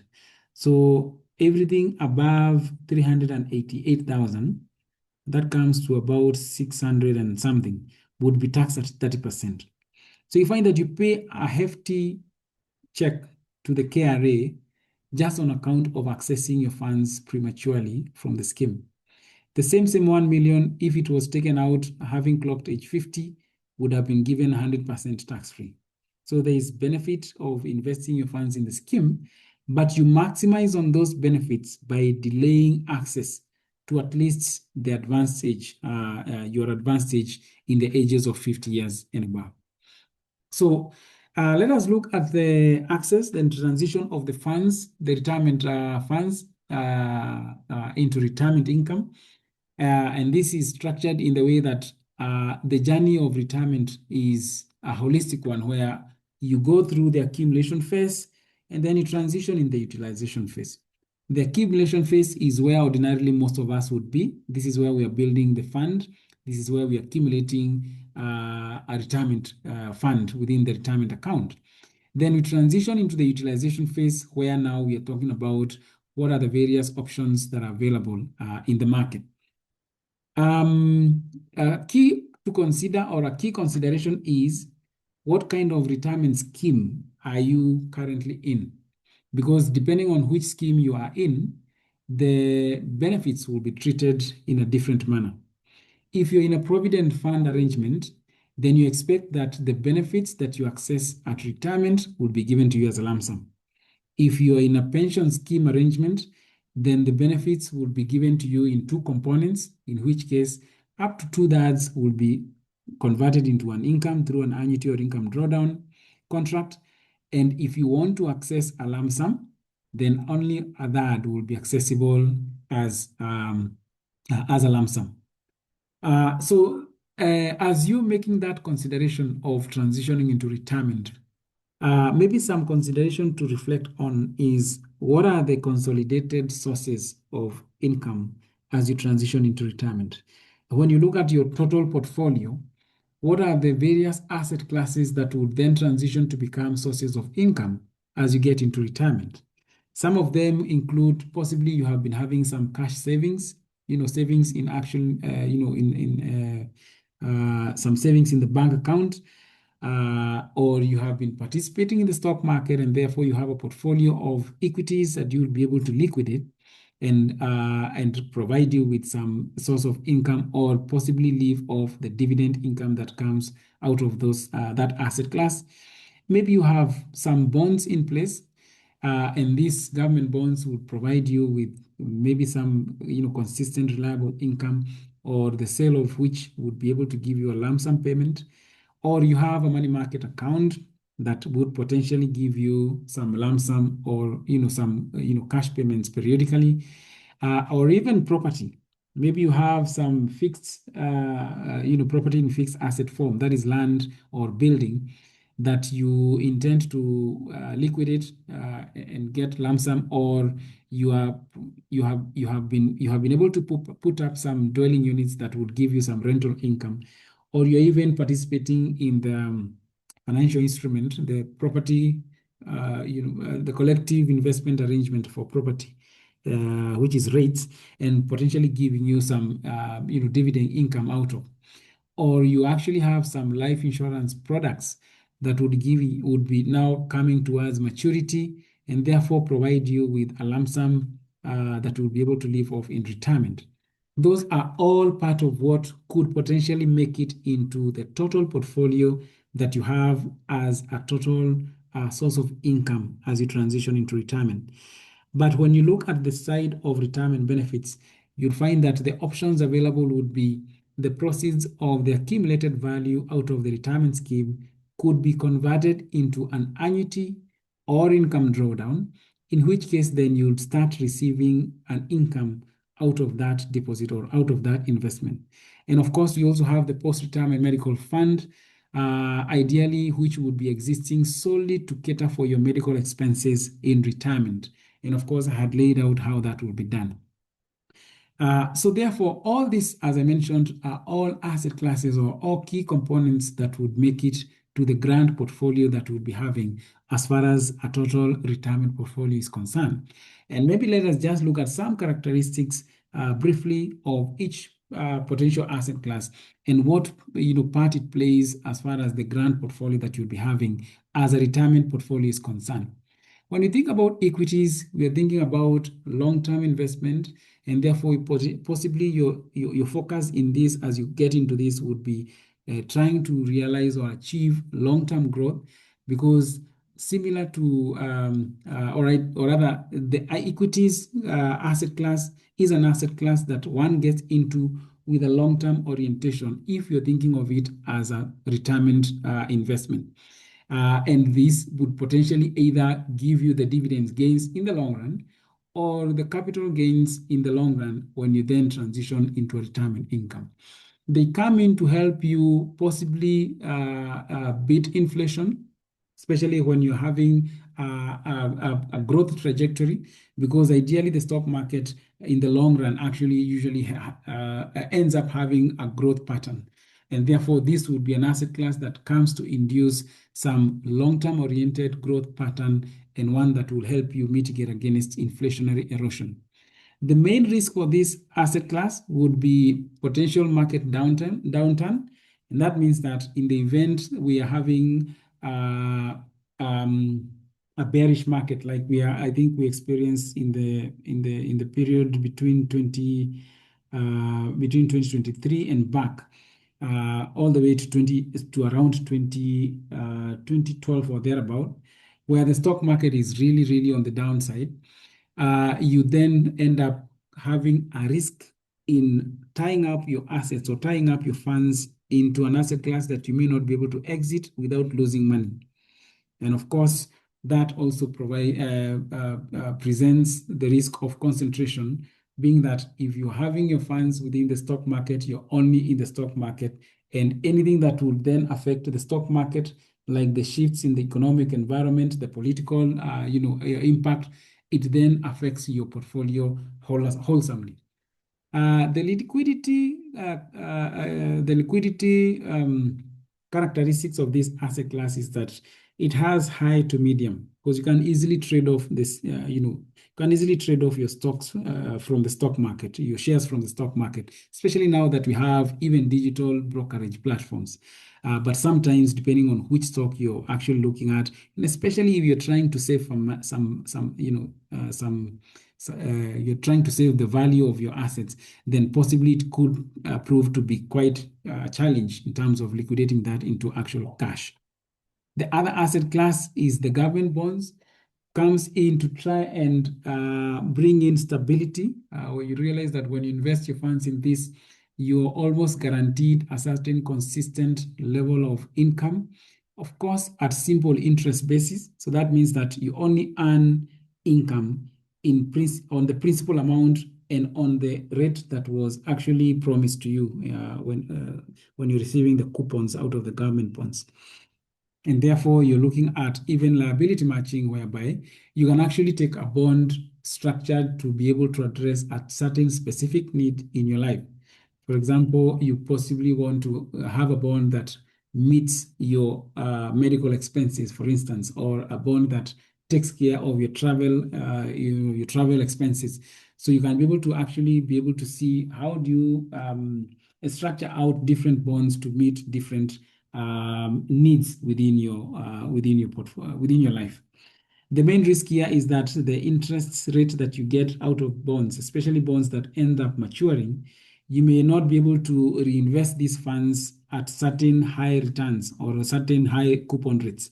And therefore, that poses as a risk, being that if you are not able to get back in at that level, then you potentially have to settle at a lower level of income. And of course, inflation risk, as I said, once you lock in a certain income from a bond, then that income becomes what you earn, whether inflation goes up in future or not. The liquidity characteristic for this is medium to high, being that now, because of the secondary market trading for the bonds market, could be able to trade off your bonds in the event that you want to exit. But sometimes it could be difficult, depending on whether you're able to match a buyer on the other hand for the particular bond that you actually have, especially if you have to sell a bond because of an emergency or a hard pressing need, considering what could potentially come over you as you get into retirement. Corporate bonds, again, just like similarly to government bonds, of course, a little bit volatile and risky. They usually, the main purpose here is to bring about income enhancement, just to enhance the level of income, because they serve the same purpose as the government bond would, but they have a higher risk of default. Remember, the government bonds have the they have the least beta component, risk component. Sorry about the financial jargon. They have the risk the least risk attributed, because they are ideally sort of backed by the government, and therefore they are deemed to be of very low risk. But when you have a similar bond issued by a corporate entity, it really requires you to go through the evaluation and the assessment of the capacity of that company actually being able to live up to the promise of paying back your money. Because a bond is ideally a loan that you give to an entity, and that entity promises to pay you risk in the way, interest in the way of coupons, and give you back your money when they when they finish using your money at the end of the or at the end of the term that you have lended them that money. So there is a chance that this loan that you're giving to this company may not be recovered if that company actually gets into liquidation. I think we have seen the likes of Nakumat in the past, the likes of Chase Bank. There are people who actually had placed their money, including pension funds, who had placed their money in such bonds, and when such companies go into receivership, it affects the members of those schemes. Liquidity is medium again, because this can be traded over the counter. These are instruments that can easily be traded, provided you're able to get a match. Then we have money markets, highly liquid instruments, or other asset classes. They come to bring you liquidity, because when you have your money in the money market, you can easily get it out. And now we are even seeing 12-hour, if not 24-hour, 24-hour or 12-hour turnaround time when you ask for your money from the money market. They also bring about capital preservation, being that ideally in most money markets that we have in the country, they have guarantee on your capital so that you don't get to lose your money by putting your money within the money markets. The main risk here is that they sometimes have a very modest rate of return, a very conservative rate of return. And especially if you're participating in the asset class-based money markets, like you find yourself going into equity fund or bond fund, sometimes the price tag, the entry price tag may keep variating, and and in which case, if the price tag actually goes lower than the initial point of entry, you may find it difficult to be able to keep up with the high rate of interest that you may be getting from the money market. Again, also inflation drag, being that sometimes they have very conservative returns that may not be matching the inflation levels in the market. But when you look at liquidity, is extremely high. As I said, you can now be able to get your funds in almost even 12 hours, if not. Sometimes you actually get the money in the same day. Then we have real estate, a very illiquid asset class. This is meant for just diversification. If you're looking at your retirement portfolio and you want to diversify and possibly also hedge against inflation, with the consideration that it is expected that property and fixed property doesn't really lose value, as it has always been said. It's just that the consideration here would be, as you're not losing value, what is the real income that you actually end up gaining as you continue to hold that asset class? And because of the very low liquid levels, does it justify holding usable capital in that asset class? But again, for the purpose of diversification, could be something that you want to consider as a retirement portfolio. The main risk here is liquidity, as I mentioned. Sometimes concentration, depending on the region.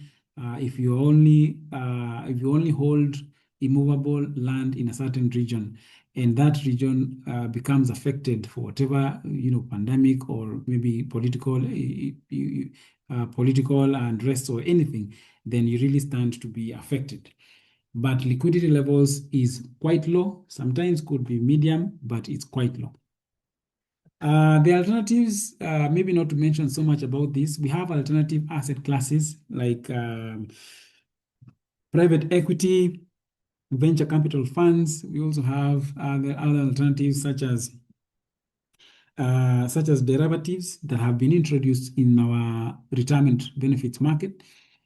These are not very well established, or rather, they have not many people participate in them, largely because of the little knowledge and the technicality and the complexity in those alternative arrangements. they really require you. If you must participate in this, especially being a layman, you must go through a professional who better understands the risk characteristics and also the complexity of those asset classes. But they also provide diversification into your portfolio, especially if you're able to have an understanding of the derivatives that can really work. It can really work towards your benefit, especially being a long-term oriented investor, being that this is a long-term oriented investment outfit. The main risk here is that they can have very little liquidity. They can have very little liquidity. When you think about, as I mentioned, things such as derivatives, these are things that are locked for periods. And when you lock in that contract, trying to adjust or transition the contracts can be very expensive, which can end up costing you money. Again, it requires you to go through the assistance of a professional who better understands the complexities of these alternatives. And of course, some of them come with hefty fees. Hefty fees being that they're also non-conventional arrangements, and therefore the people who provide them would demand a certain level of a premium fee to be able to provide you with that expert approach. The liquidity here again is quite low, as I've explained. Then the last one, the last asset class is the insurance policies. As I mentioned, you can invest for retirement through an insurance contract. That's where the guaranteed fund alternative or option comes in. But we have also seen other insurance policies work as retirement arrangements. Other insurance policies such as the term life covers, endowment covers, and all that. Some people have actually used those insurance policies as retirement plans, whose proceeds will then be converted into an income by being introduced into an annuity contract.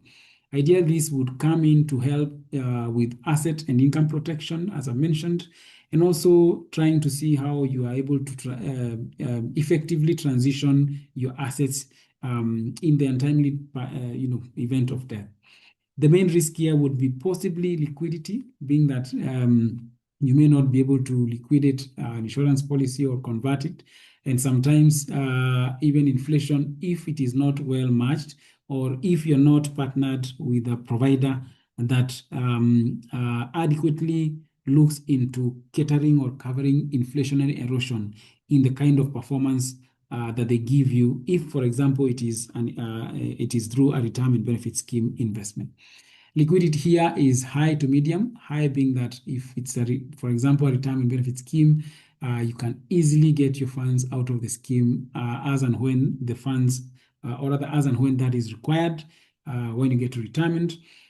Also, sometimes being that the alternative investment policies that would be provided, especially if it is, as I've mentioned, the likes of term life or otherwise, then that once the contracts actually gets to maturity, then you actually get actual cash payment as opposed to a contract payment.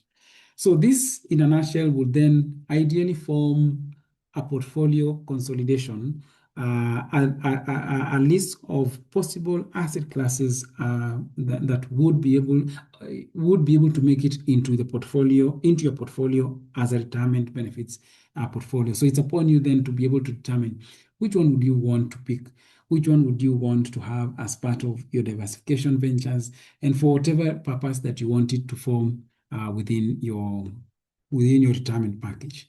So I think I've described this, I've explained all this, but just looking deeper on what this then means. Equities, for instance, they're primarily long-term growth driver oriented. They are best for younger members within the scheme. That is, if you have more time at your disposal for investment, then this will be a good ticket for you. If you look at fixed income, it's bring about income and capital stability. Again, this serves both young and advanced members, people who are in the advanced ages, and looking at possibly trying to diversify and mitigate on the volatilities of the market. Real estate Moduli for inflation hedging, as I mentioned, and diversification. But again, it has its own key risk, in the line of liquidity and also concentration. The alternatives are mentioned, and of course, insurance best for capital protection, inflation hedging, and of course, risk transfer, being that as you go through an insurance company for your investment purposes, you ideally hand over or transfer the risk that comes with investment initiatives, so that then, especially when you're looking at retirement, the risk of inadequate retirement becomes, inadequate returns and performance for your retirement investment becomes the headache of the insurance company, because ideally you get a guarantee in exchange. And of course, the perfect tax shelters, as we have seen, they actually help you accelerate or speeden up the pace at which you grow your assets by. So we have mentioned about annuities, and maybe what then does an annuity mean, or what is an annuity? It's a life insurance product to start with. It's a life insurance product, and therefore it means that it guarantees you, or it is a guaranteed product. It guarantees you an income in exchange of the lump sum that you will put with the insurance company. So you being the policy owner, you will be guaranteed of an income for life, of course, depending on the frequency that you choose, in exchange of the accumulated value that you put in with that insurance company. So you have been living through retirement, you have accumulated a value. It is that value that you hand over to the insurance company, and in exchange, the insurance company will guarantee that they will provide you with a salary for as long as you're breathing. It is regulated under the Insurance Act, Chapter 487, and the main regulator here is the Insurance Regulatory Authority. So how it works, or how the model goes, the provider, in this case the insurance company, will apply certain insurance principles to give you a quotation that will give you the possible income levels that you'll get out of the lump sum that you give them. You'll be able to review that. Once happy with the selected option, you sign off a contract that then becomes a fixed or an irreversible contract from that time that you start off all the way to the point that death happens. What you may require from the point of quotation all the way to sign up, once you have already received the quotation, of course, what will go into the quotation is possibly your name, details about yourself, that is the date of birth, the amount that you want to put in, the lump sum that you want to put in. Then once you have, maybe you're also considering, do you want a joint annuity or do you want a single annuity? Do you want the payments to be paid to you on a monthly basis, quarterly, semi-annually, or annually? Do you want a guarantee period? And the guarantee period here means if you start off with an annuity contract today, between now and the next number of years, which is now the guarantee period, you are saying that if anything happens to you during that period, then the money that is coming to you should start going to your beneficiaries, or should be paid to your beneficiaries. But in the event that death happens beyond that period that you'll have chosen as a guarantee period, then nothing will be payable to your beneficiaries. But if you continue living past the guarantee period, the income that you get from the annuity will still be coming to you because it is guaranteed to you for life. Okay, so you would have made all these considerations, and therefore, once you settle on one option, you will need to enroll into the arrangement. Of course, there will be identification documents that you will need to provide and sign up for the contract. I have mentioned about a single or joint. A single annuity contract means that the annuity is based on your personal details, just you as the member. But if you choose to have a joint annuity, it means that you will need to bring on board your spouse, so that the details of your spouse is part of what the insurance company will consider to generate the quotation for you. And therefore, once the proceeds, or once you start earning an income from that annuity contract, it will be an income that is paid to you and your spouse together. Now, if anything happens that one of the spouses leaves before the other, that annuity contract would have defined whether you will carry on receiving the full amount that both of you are receiving, or you'll carry on receiving half the amount that both of you are receiving. That is called 100% or 50% reversion.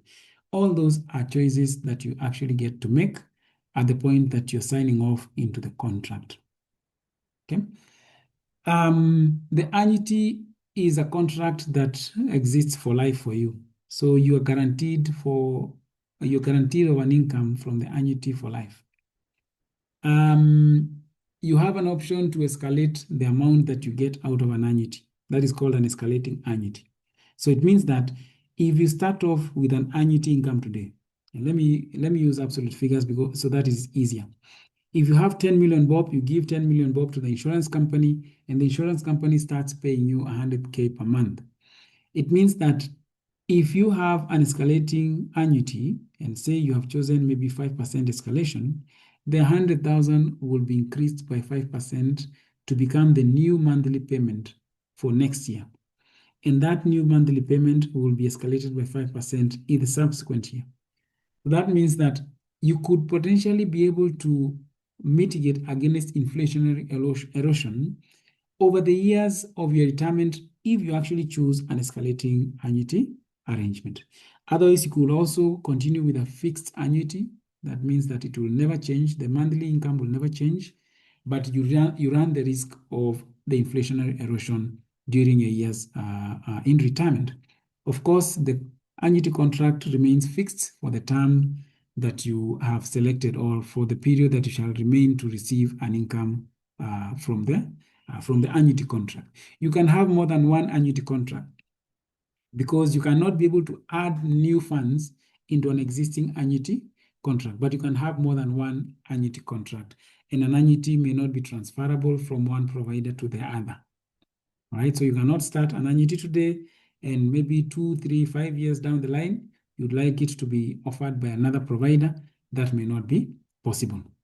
But let us look at an annuity contract on the other hand. This is an investment. We saw that an annuity is a life insurance product. An income drawdown is an investment.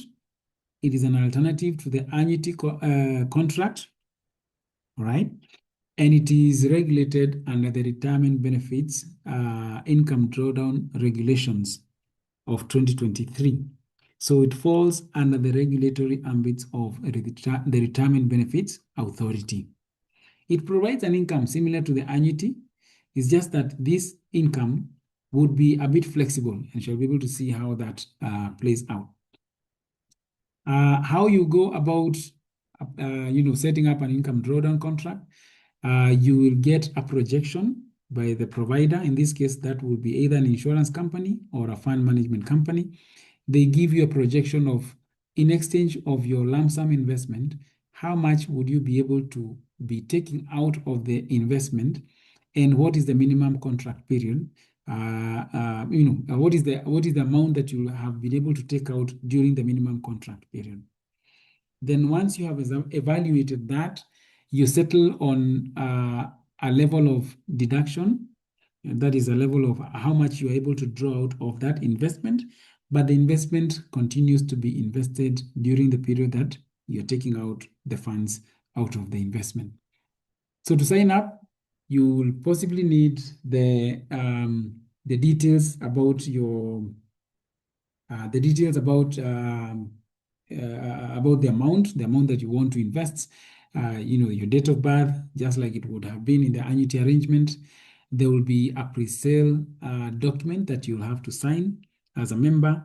That pre-sale agreement will be able to show you the product benefits, what are the potential risks of investing your funds through an income drawdown, etc., etc. Then once you you're settled on that, you will be able to sign off the enrollment document. That is, an enrollment form providing some KYCs and bank details alike.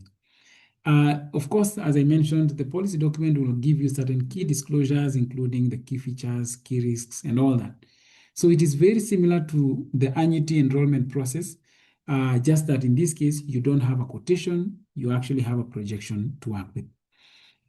Income drawdowns, unlike annuities, exists for minimum contract period of 10 years.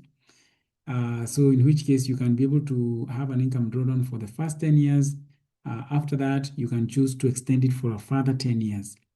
Or after the first 10 years, you can choose to convert it into an annuity arrangement.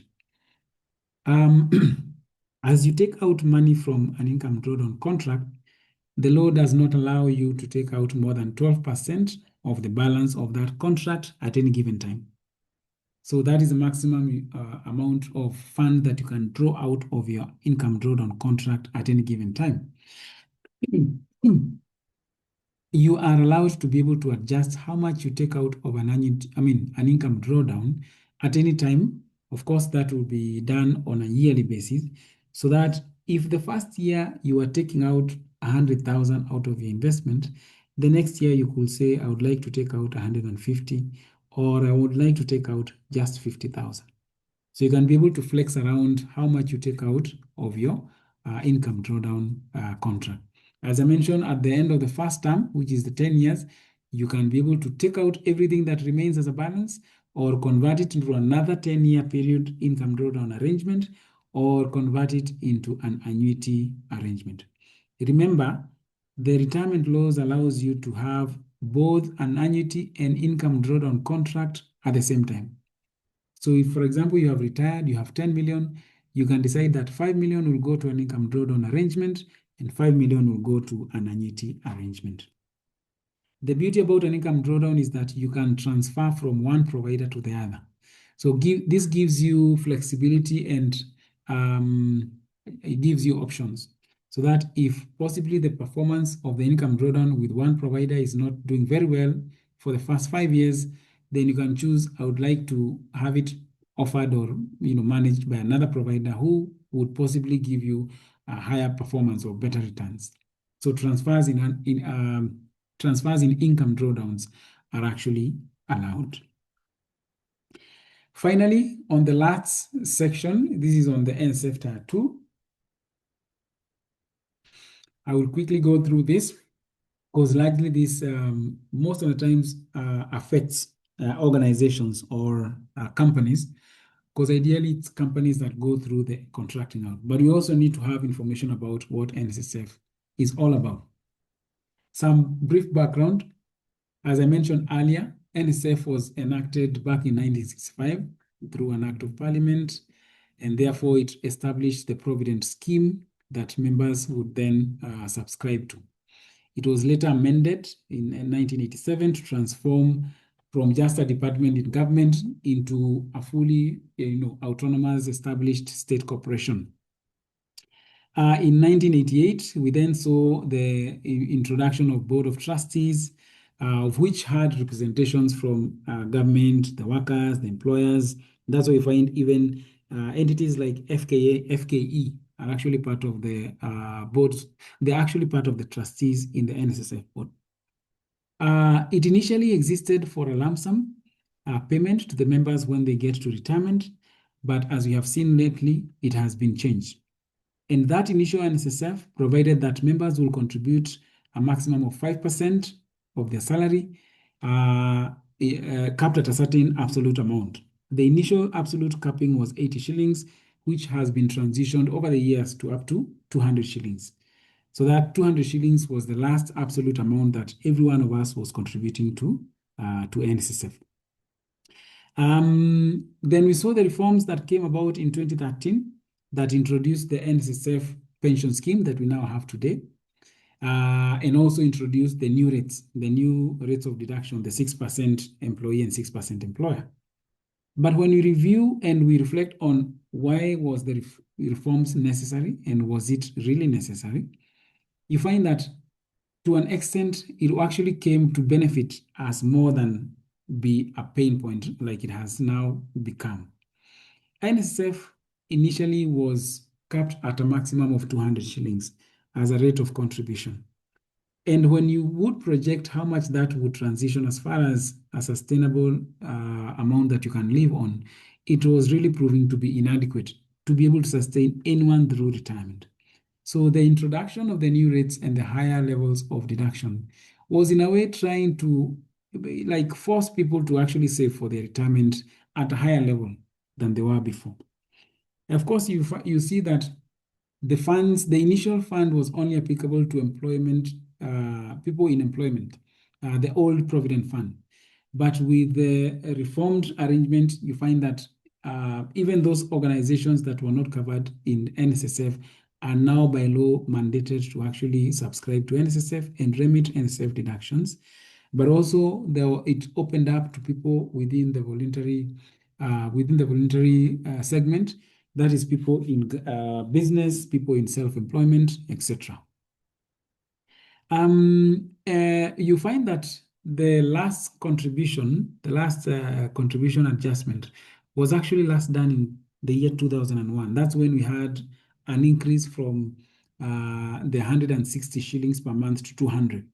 So we had a huge gap before any review had been done on NSSF. And therefore, this reform of 2013 was actually indeed necessary. But also ultimately looking at the economic level of the savings culture of our population. Naturally, we are not designed to voluntarily save for anything, if you look at it that way.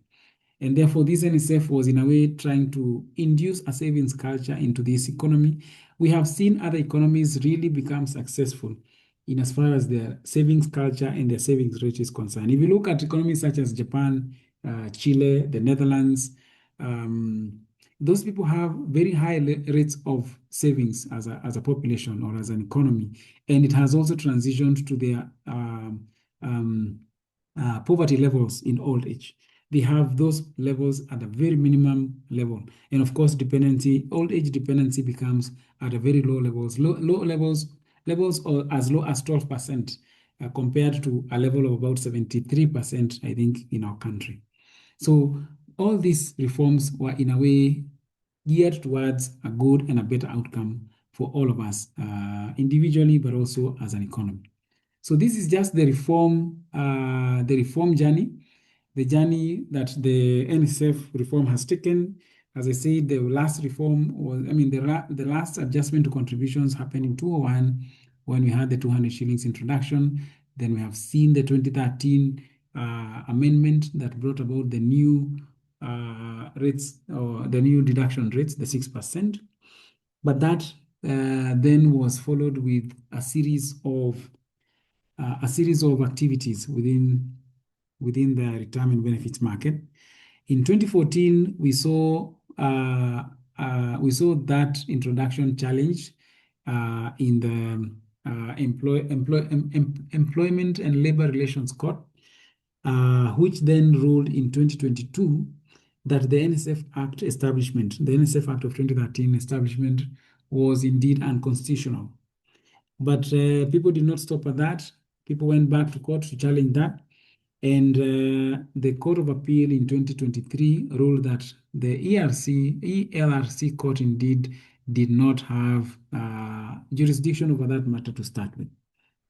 And therefore, that is what then drove or led towards the implementation of the NSSF Act of 2013 in February of 2023. But again, we also saw people go back to court to challenge that position.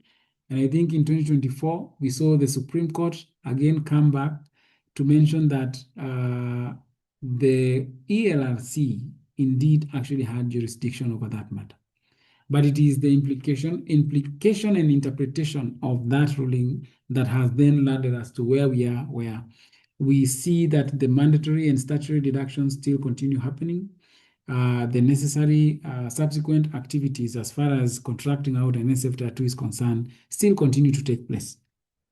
And therefore, that is the chronological order of events that has taken part in the NSSF that we now all subscribe to. The basic and key objectives of the Act was, one, to transform the Provident Fund to a social security arrangement, thereby giving better and enhanced benefits or value to the people who subscribe to the NSSF. As I mentioned, it was only existing for a partial population earlier with partial benefits. Now we have a fully fledged array of benefits that you get from NSSF, as you shall see in the next slide.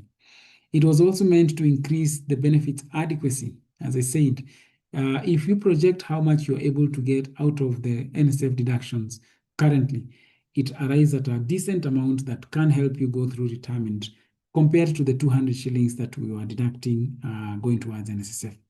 To also enhance and strengthen governance structures, being that the new NSSF has more enhanced governance requirements, not to mention that it is also under the regulation of the Retirement Benefits Authority.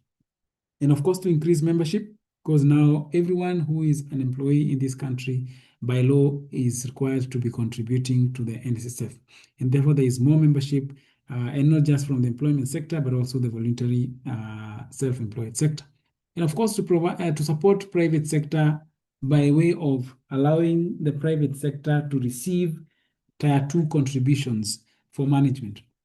And this is because employers can be able to apply to be allowed to invest the Tier 2 contributions in private schemes that are being managed by the private sector insurance companies and retirement benefit schemes.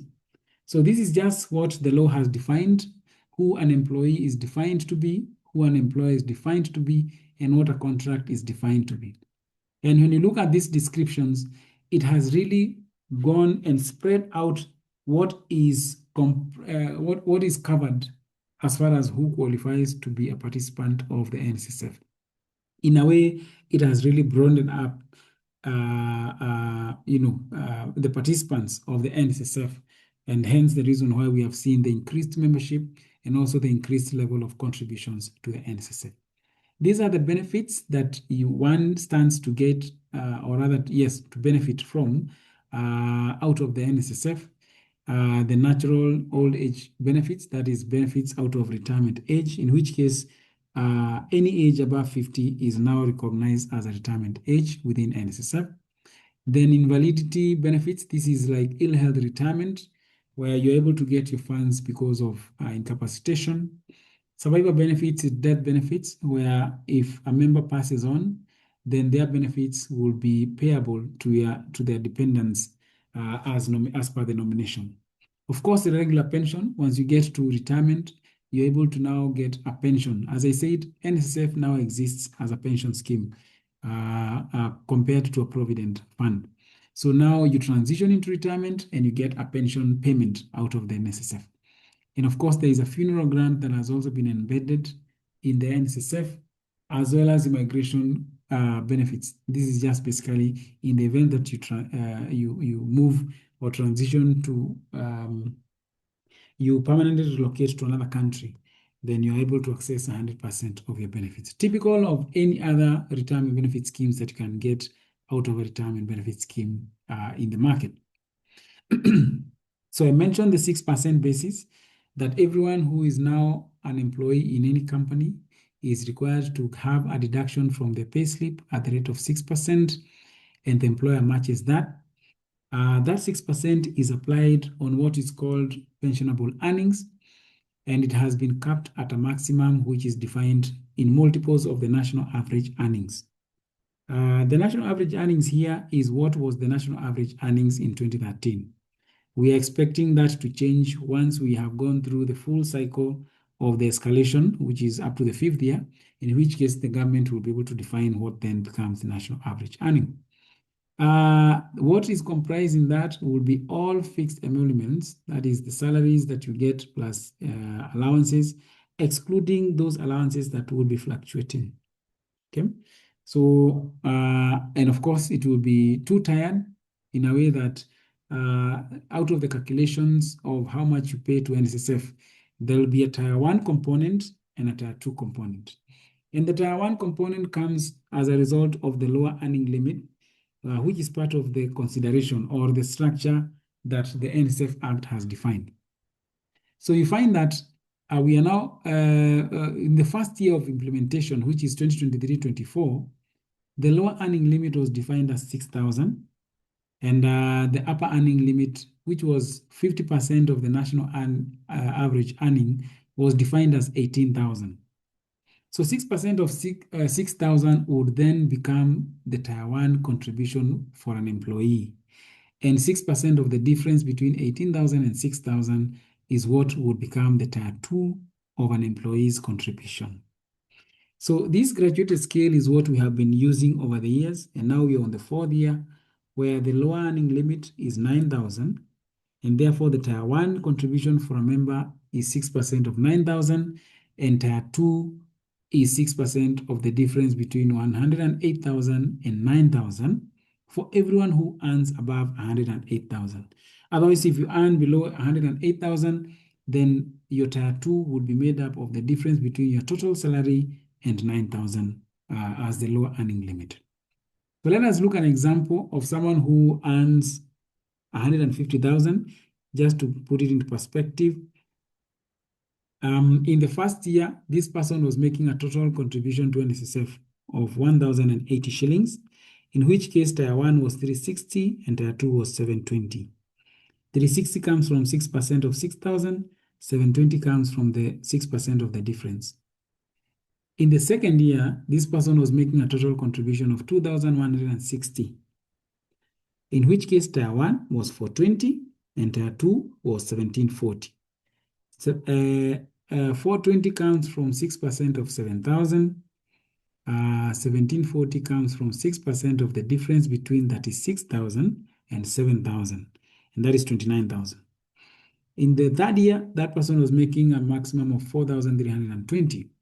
And now we're in the fourth year, that person is making a maximum of 6,480 because they are making a Tier 1 contribution of 540, 6% of 9,000, and a Tier 2 of 5,940, which is 6% of the difference between 108,000, not 150, but 108,000 and 9,000. Okay. Now, someone who earns less than 108,000 in the current year is making a maximum of 4,200. Why? Because their salary is already below the maximum limit. And therefore, what is anticipated to happen is that as we progress on, as we move into the fifth year next year, and maybe years after next year, majority of our the salaries of people who are in employment would then be fully submerged into the consideration of 6% deduction. So you can see that already we have a good number of people who earn below the maximum 108,000 for this year, already their total salary being considered for 6% deduction. And in future, that boundary goes higher and higher to accommodate a lot more people in terms of a total of 6% of their salary. So what can happen, or the way forward, is that one, the 6% is already mandatory. We don't have anything that we can do about that. The employers can, however, apply to be allowed to invest the Tier 2 component into their privately owned retirement schemes. And of course, that comes by way of an application to the Retirement Benefits Authority, where the authority would verify and issue a contracting out or an approval certificate for the company to divert the Tier 2 contributions into that private scheme that they would have made reference to. Of course, that takes the RBA about 30 days, but in totality, by the time the employer is able to divert the Tier 2 contributions into a private scheme, it would have taken them about 60 days, because 30 days is the maximum that RBA would take to issue the certificate, but there will be another 30 days waiting period. And that is a maximum, not necessarily that we have to wait for that long, but a maximum of another 30 days. So in totality, companies can plan for 60 days, because anyway, the law requires that you give a 60-day notice to the RBA that after the 60th day, the company would be making these Tier 2 contributions to the private scheme. So what then follows after you receive that certificate is that the Tier 2 will go to NSSF, and the Tier 1 will go to NSSF as usual, and Tier 2 will start being diverted to the private scheme that the company would have referred to. This is the general take-on process. It starts from the company making a resolution that they want to start contracting out to the Tier 2 contributions to the Tier 2 contributions from NSSF to a private scheme. They make an application to RBA, and RBA will give the contracting out certificate. After that, the employer will also undertake to communicate to the employees of this move, and after that, they just go ahead to apply or implement the Tier 2 deductions into the private scheme. I have come to the end of the presentation. I know it has taken quite a while. I didn't anticipate that it will take that long. But as a parting shot that I'll leave you all with is to remember that retirement is not the end of the road. It is the beginning of an open highway, right? So you're looking at a potential fulfilling lifetime of a better life that comes with a plan, with age or with time, but that can only be realized if you are adequately planned and prepared for that. So you better plan and prepare for it today so that the life becomes better tomorrow and you shall start living tomorrow. All right? Thank you very much. If we have any discussions, Mama Bima, I hand it over back to you. Can I have any questions or clarifications? Thank you. Oh my, Michael, let me tell you, this I don't even know what to say. This was not a webinar. This was in true, like the right word for this was a masterclass. We are still a full house, Michael. Like 2 hours, 20 minutes into the session, we are still a full house. And I believe it's because this was so packed. This was so good. And I think for everyone who's on the call, we can show Michael some appreciation, please. Even Sheba is saying here, so far the best session on this topic that I have attended. Well done, Michael. And Sheba definitely sits on like her responsibility, even professionally, sits with like employee sort of like benefits and welfare. So for her to say that, it carries a lot of weight. So thank you very much, Sheba. Thank you very much to everyone who's appreciating Michael. This is amazing. We want to go straight into the Q&A session. Mike, so karibia tu, please stay karibu. There are quite a number of questions on the chat. I'll be asking in batches of 3. Okay, I'll be posing the questions in batches of 3, and let's try answer as quickly as possible, as fast as possible, so that hopefully we take the next 15, max 20 minutes, and we call it a day before we run into a 3-hour session. So, Mike, you've had a mekunywa maji. Can you start? Have you had a sip of water?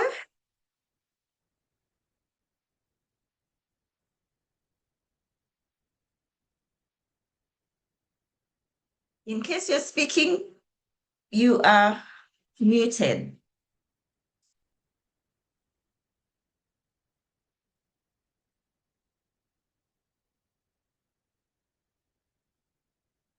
Okay, maybe give him a minute. I know that was a really, really long session.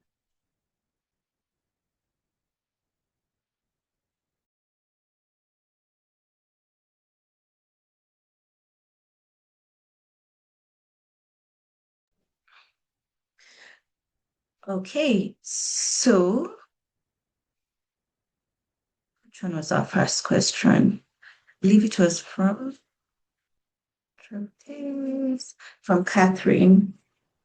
We are trying to reach Wanyeki just to confirm he's okay and he's able to take the Q&A. But in all, I've been peeping at the questions that are coming in, and they are fantastic. And also, just to remind you, we will be sharing the recording. I believe this is one of those masterpieces you want to have access. Wanyeki needs to unmute him. So sorry. Oh, it's all me. I muted Michael. So allow me to unmute him. How did I do that?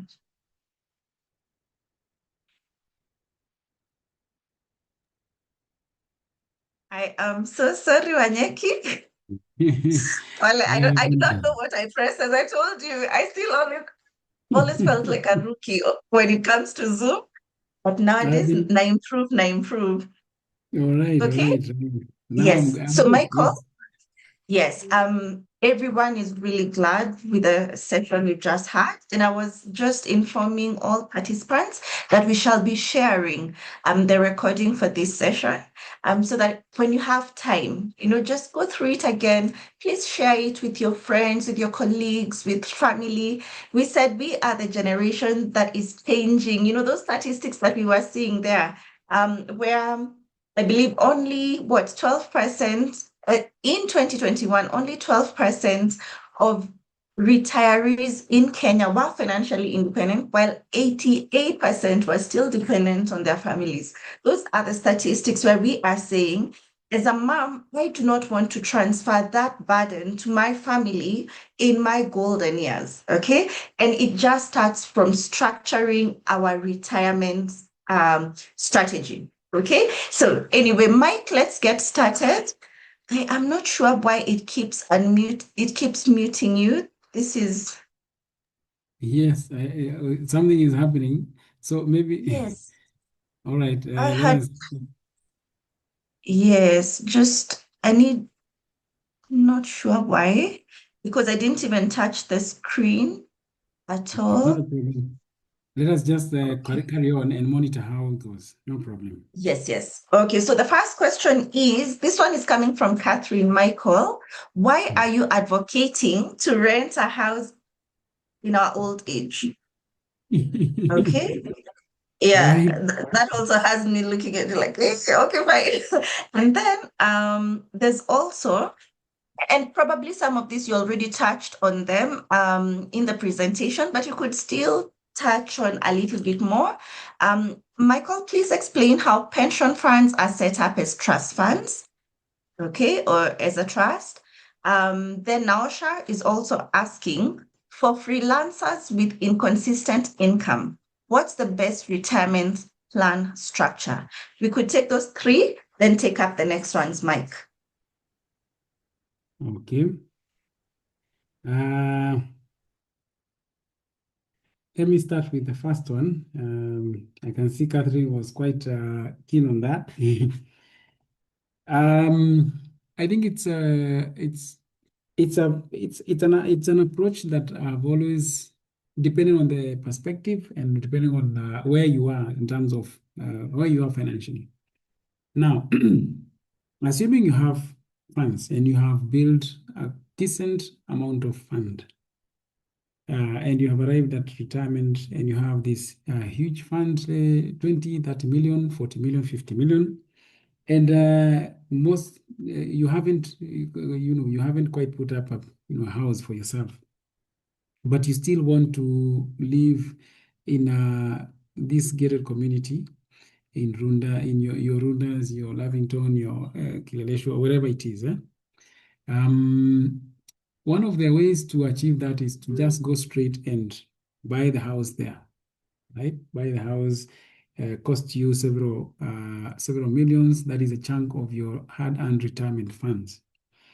An alternative approach to it would be take this money that you have, say 40, 50 million, invest the money, and make sure that the money is invested in a very well-structured and performing fund, uh, possibly even an annuity or income drawdown contract, and ensure that the proceeds of, or rather the interest that you get out of this investment is so good that it can afford you a rental, it can afford you an income to be able to rent a property.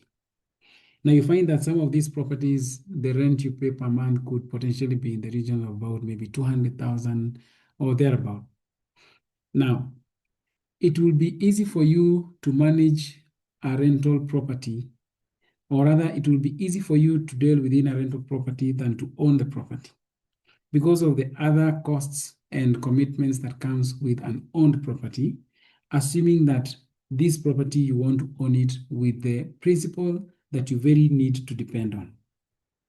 You're talking about possibly the maintenance cost, service charge, even the acquisition cost of that property in itself. But if you had, say, 50 million and you put it into an investment that pays you possibly 12% on an annual basis, could even be a bond or something. the interest you get out of that capital investment will be able to afford you a very good fund that you can be able to live off a rented property. And if you find that the environment is not working for you, or that property is not working for you, you could easily be able to detach and move on to the next environment or the next property that then works for you. That removes certain potential downsides for having a fixed property in a certain place that could spread well over into the fact that you find yourself in a place that doesn't work for your retirement life. You are in a house or in an estate or in a community that possibly doesn't work for your retirement lifestyle. It will be easy for you to be able to transition to any other environment if that property is not owned, as opposed to you own the property and therefore you are actually fixed and you're locked in there. Again, remember, this is capital investable and capital that you can be able to invest to be able to build more. How about you have the property and still have the capital in place, so that after you no longer need the property and move on to another property, you still have your capital, and it's only the interest that you're living off as you move along and as you spend. The caveat in this is that you would possibly need just like a dwelling place somewhere in a country. And when you think about putting that dwelling place in your retirement home somewhere up country, the potential cost or the possible cost of putting up such an establishment in an environment that is not an urban center or an urban establishment will be way cheaper for you to be able to put up a house in the retirement, in the rural, setup. So it is just about looking at strategy. I need possibly a fixed home that really, when I really need to go back and settle, then that will be possibly where I go to.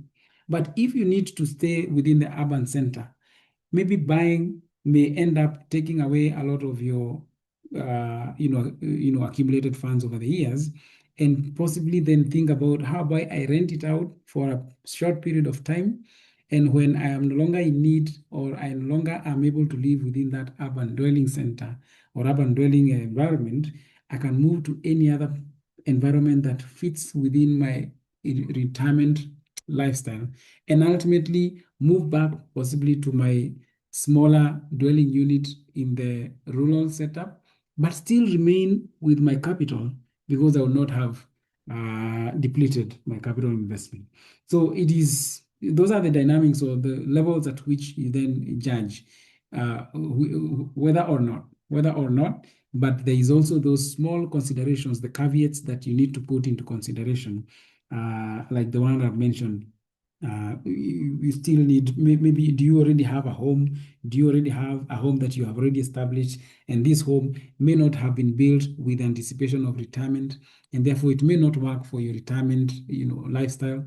Are you considering liquidating it and moving to, moving that, development, moving that development to a development that then suits your retirement, arrangement in the long run?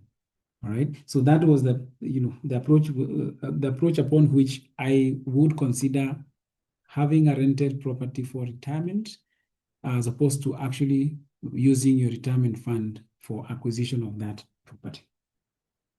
The other one was how pension established as trusts.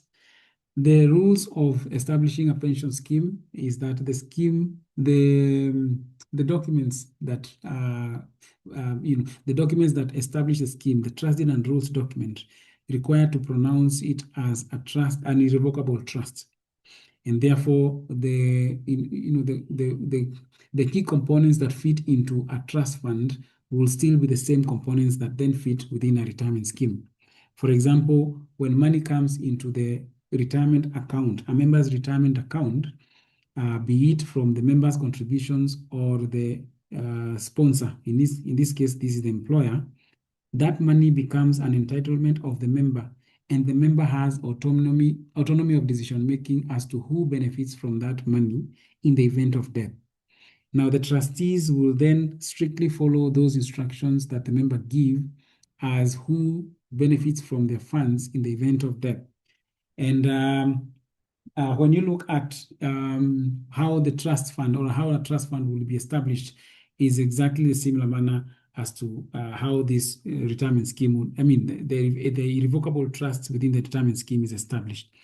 The only slight difference is that within the scheme, the money that goes into the retirement scheme, the money that goes into the member's account, especially money that is coming from the employer, cannot be retracted back. I think this is the only difference between this and the other trust, because you could be able to deposit funds in a trust and possibly get them out before the event of death. I may need some clearer guidelines on that. But for the retirement scheme, money that has been put into a member's account cannot be taken out other than for the benefit of that member or the dependents of that member in the event of death. The third question was for members in their private practice, freelancers and all, what is the best retirement scheme structure? I would recommend an individual retirement benefit scheme structure, which will be blended with a selected other asset classes, which these other asset classes would ideally just bring about diversification, but also create a broader spectrum of what you would potentially benefit as you transition into retirement. So having an equities, having some shares in the portfolio, some money market in the portfolio, and possibly government bonds, aside from the retirement benefit scheme, would help. But for as far as the retirement scheme is concerned, you're best placed in an individual retirement benefit scheme, because then an individual retirement benefit scheme is flexible. You can be able to contribute when you have the financial ability. When you don't have the financial ability, you're able to suspend contributions with no penalties. The money continues to earn interest for as long as the funds are still retained within the scheme arrangement. And you can always bring in any lump sum deposits as and when you're able to get such lump sum deposits. So the individual retirement scheme would be the best applicable for you. Also, in consideration of the flexibility in terms of payouts, you get to choose. You get to choose how the funds will be paid to you at retirement, whether you want it as a lump sum or as a pension. I hope I've answered all three. Yes. Yes, you've done justice on that. And I love that you're passing across the message that pension is not the only solution for retirement planning. It exists in a portfolio that is diversified. Okay, love that, Wanyeki. Please, let's pick up the pace for responding to the queries. They are quite a number. James is asking, I started my personal pension plan quite late, and to reach my retirement number target, I would need to save more than the tax-exempt pension allowance. What would you advise? Next, we have OM asking, which option would provide greater benefits, contributing additional funds to a scheme plan or using those funds to establish your own individual retirement plan? So I'm guessing between doing more voluntary contributions to an existing maybe employer scheme or opening an IPP on the side. And Rogoro is asking, in the event of death before age 50 or 20 years in the fund, do beneficiaries receive full amount or is it also taxed? So we could take those three, Mike. Thank you. With the first one, I started, the person who started saving for retirement late and will have to contribute more than tax-exempt amount. It still works well and it still works good for them, because ideally the whole intention and purpose is to build a fund that they will be able to live off in retirement, and therefore the goal would be to pump in as much as you can to be able to accumulate that fund that you'll that fund that will live on in retirement. The tax benefits notwithstanding, remember, even when you have the contributions going beyond the tax exempt, it only implies that the amount that you benefit from tax during the time that you're contributing is up to 30,000. but the amount that you earn and build interest on compound interest basis is the full amount. Remember now that we don't have the corporation tax, we have the conversation around corporation tax exemption from retirement funds, then you're looking at really building your funds at a fast pace within the retirement benefits environment.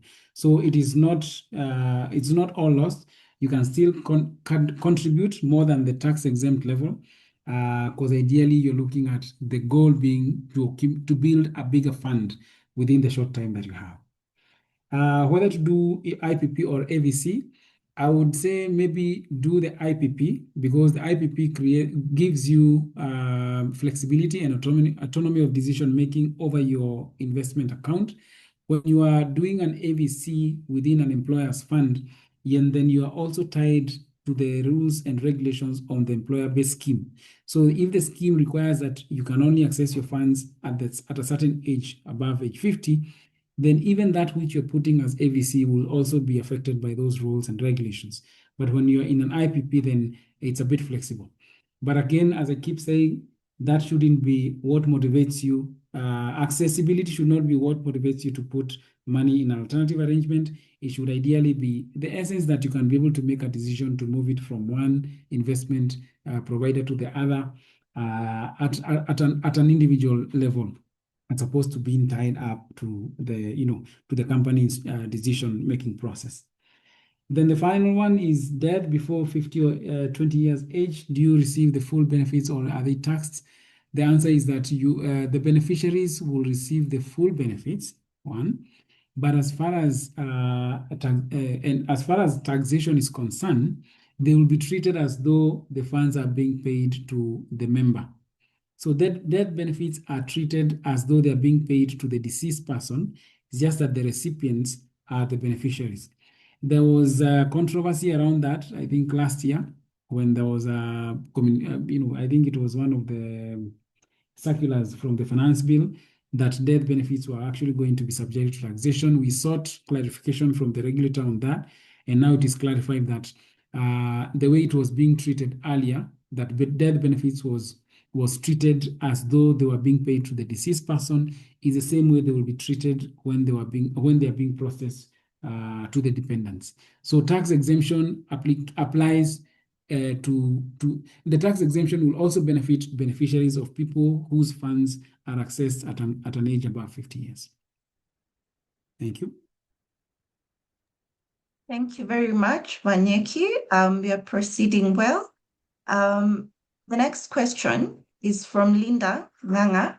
Would one need to have been saving into the PRMF prior to retirement, and the PRMF is the post-retirement medical fund, or could one purchase it with the amount accrued in a pension scheme at the point of retirement? Does the PRMF last for a lifetime or until the money runs out? That's a great question, Linda. Another one from Zainab. Based on the example you just shared, I understand that currently, if one leaves their pension funds in the scheme until retirement age, they are not taxed. Okay? Wanyeki, I'll need you first to give also proper clarification on that. My question is, still from Zainab, is there a possibility that the government could revise these tax policies in the future such that by the time we retire, we may still end up being taxed despite having left the funds in the pension scheme until retirement age? And one more, again from Linda, how does one calculate the amount needed, that is pension savings plus interest accrued at retirement age, to be able to live on about 70 to 80% of their current monthly income? All right. Thank you for those three questions. Very good questions.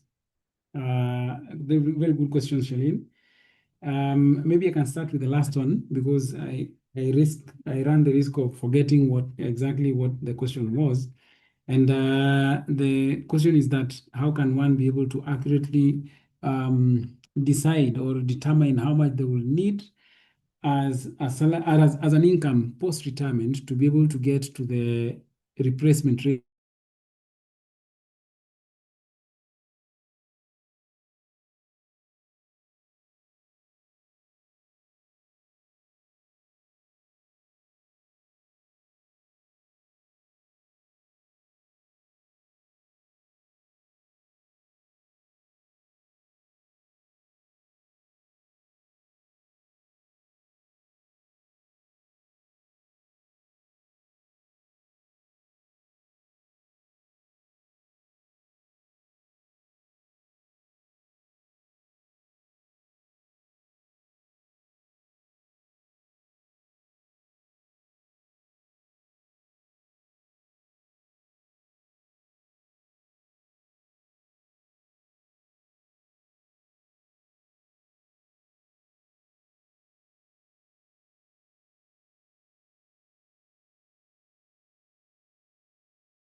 Screen has been frozen. I can't see you move. Okay. So I think it's sorry, team. Not sure what happened there. Let me unmute Michael. I was kicked out of the session. Sorry, Michael. I'm so sorry about that. So sorry. Okay, so I was saying if you earn an income out of an annuity contract, most likely you'll be earning 1% of the lump sum you deposit. Now, if you are projecting and you want to possibly project what is the kind of lump sum that you would want when you get to, say, 10 years, you can be able to run a projection to estimate how much lump sum you'd be able to have achieved in about 10 years, considering how much you're contributing on a monthly basis today, given a certain level of interests that you earn from the maybe the retirement scheme investment. Now, when you project that and you arrive at maybe a figure of, say, 10 million or 20 million, you're able to deduce that my 10 million bob will give me about 100,000 per month as a salary.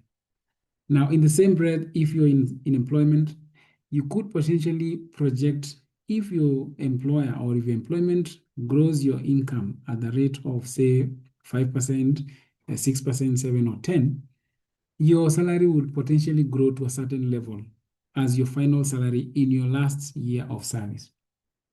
Now, you just need to do the simple math of, based on that last year's salary, the monthly salary that you'll get on the final year of service, compare it with the 1% that you'll potentially get from the annuity, and that ratio would be able to give you a good indicator of where you're likely going to land at.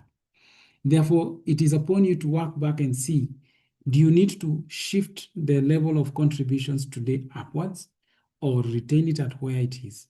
Because if it is driving towards the lump sum that will give you 1% that is matching up well above 80% of your projected last salary, then you're good, you're in the right path. But if it is below, then maybe you need to adjust accordingly. So the other question was the PRMF. Are you able to, would you need to be a member of the scheme, or can you be able to use your retirement funds at retirement to purchase a post-retirement arrangement? And the answer is yes, you can be able to use your retirement funds to the tune of 10% of the accumulated value at retirement to convert it into a post-retirement arrangement that gives you some funding for your medical expenses in retirement. But if you have been a member of the retirement scheme, you can continue saving for your post-retirement, post-retirement fund within the retirement scheme. Does it last for a lifetime, or is it does it run until the money runs out? The answer to that will be dependent on how you choose to use the funds. If you choose to use the funds on a utility basis, so that anytime you go to hospital, the post-retirement fund pays for that expense, it will be dependent on how the investment outcome or the investment returns you're getting on the investment of your fund would be performing. But if you choose to take an annuity, as I said, I usually recommend that best. If you take an annuity with the lump sum that you have earned at retirement and use that annuity to pay for your post-retirement medical cover, being that an annuity is guaranteed for life to you, it would ideally mean that the post-retirement premiums that are coming from the annuity would be available to you for life. So it's upon you to just work out if you need a medical cover of a certain level at retirement, and an annuity gives you about 1% of the lump sum. Again, back to my example, if I accumulate 3 million, the annuity that I'm going to get will potentially give me about 30,000 per month. 30,000 per month equates to about 360,000 per annum. It means that I could be able to get a medical cover worth 360,000 as premiums on an annual basis, and that could be guaranteed to me for life. So with that in mind, you're able to then project how long a post-retirement medical cover plan could last for you. Yes, I can confirm the question on tax exempt. members who will remain in the scheme until retirement age are fully exempt when they're taking out the money. And if you have been in the scheme for more than 20 years. And that is a law that was passed, and it's there, and it's currently what we are using. The problem with these laws and regulations is that you can never be able to estimate or deduce accurately that it will not be changed with change of government.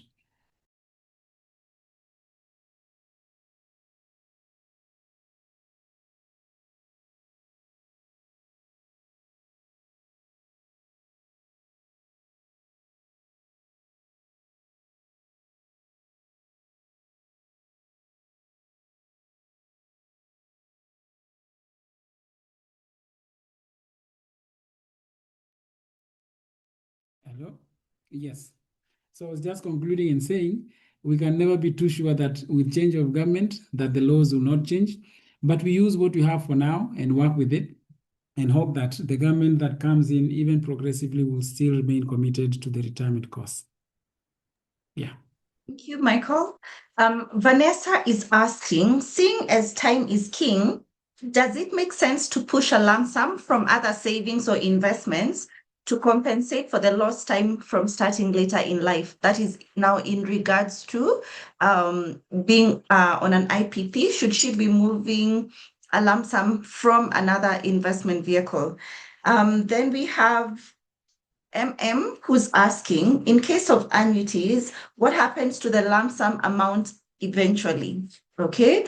And Sheba, the third question, at what point do you sign up for the IDD, that is the income drawdown? Is it upon retirement or even now, before, say, the age of 50? Please take those three, Wanyeki.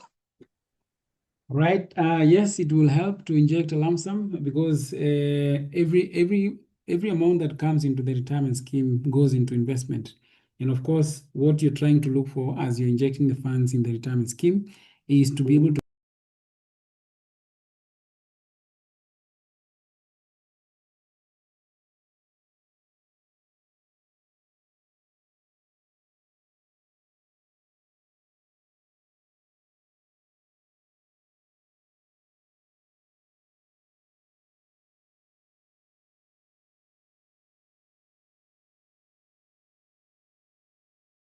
Let's check here. Poleni, I think now we are experiencing quite some challenges. Seems like Michael has dropped off from the call. But thank you for all those who are still on the call. We appreciate your time.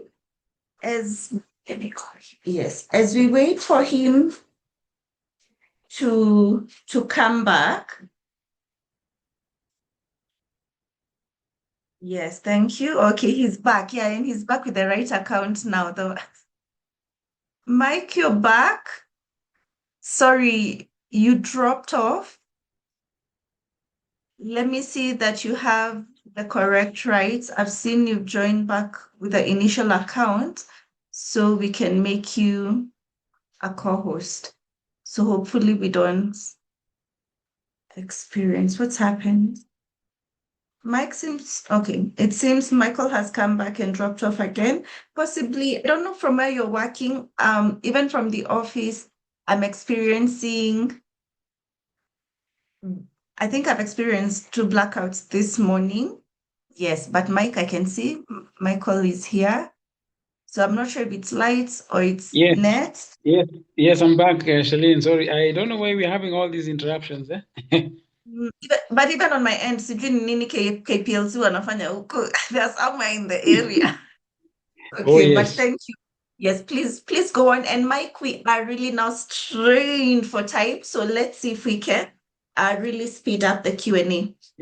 Indeed, we shall. And I will be very brief on just very precise, not brief, precise. So lump sum injections will benefit the member because it will help to accelerate the pace at which they grow. Remember, the funds in the scheme are growing at a compound interest basis, so it helps. It helps with that, with the fact that they also benefit just like any other benefits within the scheme would be, benefiting on compound interest accumulation. What happens to the lump sum in an annuity? once you deposit a lump sum with the insurance company, you start getting payment, a salary equivalent out of that contract. And in the event of death, then the balance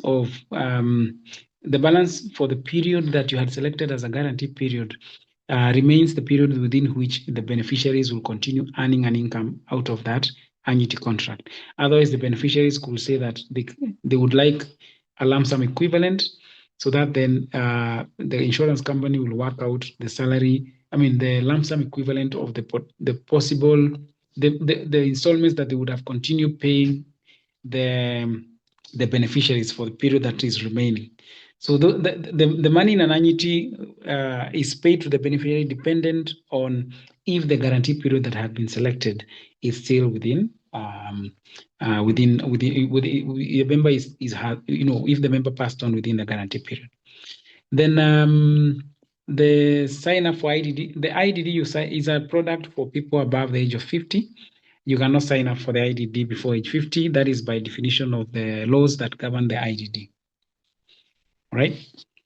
Yes. Asante sana. That is just like an okay, fine. We have Winnie asking, hi, kindly shed more light on pension payment upon death of a female gender, that is a woman.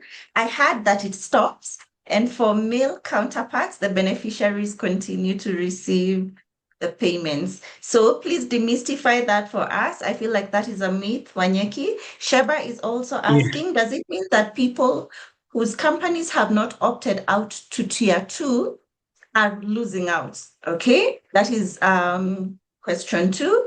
And another one from Vanessa.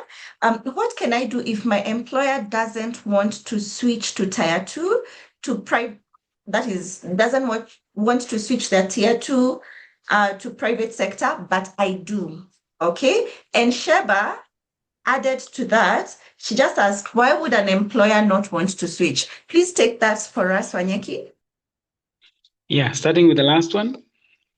I don't know why an employer would not want to switch unless they have any concerns with the NSSF, possibly, because you see, once you apply for this contracting out, the potential, concern or the consequences would be that maybe NSSF would want to come and do an audit of whether you have been keeping up with the deductions and remittances. That could potentially only be the reason why an employer would not switch. Or else, just there's some people who just don't like being bothered on matters that don't really fall within their core business. But that's where Mama Bima would come in to be able to come and shed light on how it benefits the company and even do the whole contracting out process on their behalf. But if you want, as an individual, you'd like to have that contracting out process done, but you may not be able to benefit as an individual if the employer has not agreed to go through it, because contracting out is done by organizations. It's employers who apply for contracting out and not individual members. So Mama Bima would need to come and have a conversation with your employer so that then a discussion can be had about the benefits and how to go about that. Second question, yes, it means that people who have not contracted out are losing out. The employers who have not contracted out are losing out on a number of things, which key among them being the returns that they would potentially get from the better performance that private schemes are providing. And of course, also autonomy of decisions. When an employer has a scheme with a private arrangement or organization, they would be able to be in a better place to make decisions over those schemes or over those benefits, contrary to how it is right now, because funds are with NSSF, there's little you can do, even when the funds are not performing well. Then the first payment, it's a myth. It's a myth that female owners do not benefit from your funds. Benefits are one of the highly safeguarded benefits in this country is the retirement benefits. There is a very strict law on who qualifies and how funds are paid. And this does not make any reference to gender, race, or religion. It is largely on account of member. If you have a fund, if you have an account, the benefits that come out of that account are fully entitled and payable to you. and that is in accordance to law. Thank you. Thank you. Libby has a follow-up question. For those of us with older parents falling in that statistic you mentioned, do you remember the 88% of retirees in 2021, 2022 still being dependent on their families? Is there a product we can take advantage of to give them stable support? I would really want to hear that from you, Wanyeki. Libby also follows it up with another one. For people who are living with disabilities and have tax exemption, on this basis during employment, are there special considerations for this category of people post-retirement? Okay. And lastly, let me see. People talk about how the new NIF would affect our NSSF benefits. No, not people. Please talk about how the new NIF, hapo nimefloat kidogo, but I believe Wanyeki may understand, would affect our NSSF benefits. So we can take those ones. And then we just go into the Q&A box. We have about... All right. Yes, let me take those. And I'm also struggling to get the NIF. I would imagine maybe this was supposed to be NHIF. I'm not very clear on what that NIF stands for. But let me start with the first. MM, you could make a clarification there in the chat box for us, what you mean by NIF. Yeah. Let me start with the first one. So older parents and products that can help support. I think with the statistics, potentially what then implies is that if the parents are have already found themselves within that age group, it can be a very tricky situation because the fact or the event has already occurred. And so that what we are looking for is a remedial action plan. None comes to my mind immediately, but maybe for the post-retirement, I know there is a post-retirement medical cover that is now available in the market. There are providers that have been able to come up with, a post-retirement medical fund structured for old parents. Possibly, if you could get in touch with Mama Bima, you could be able to source for maybe quotations and have discussions with those insurance companies as to those medical covers and how they work and what will be required. Otherwise, as far as yes, and if I can just add a voice to that, yes. I would also say at that point, because remember also retirement solutions, that's why we are always encouraged. The best day to start was yesterday, then the next best day is now, okay? Because it's time. You need time to build onto these funds for compounding to happen. So if we are at a point where now we have our parents who didn't have these solutions, possibly what the solutions we provide for our clients at that point is, you may need now to have a lump sum amount. Okay, you may need to get to have a lump sum amount, and possibly lock it in a fixed income fund where they cannot drawing down on a monthly income. So there are still investment options available to you for that. Okay, and I hope that makes sense. But for sure, at that point, the options become limited, maybe within pension, but there are still options within the investments market. Yeah, absolutely. There was another question from Libby on disability special considerations. That is usually made during during accessibility of retirement funds or benefits before retirement age, because people who have tax exemption on account of disability, it also applies to the retirement benefits. So when such people are accessing the funds, regardless of their age, they're usually not subjected to taxation.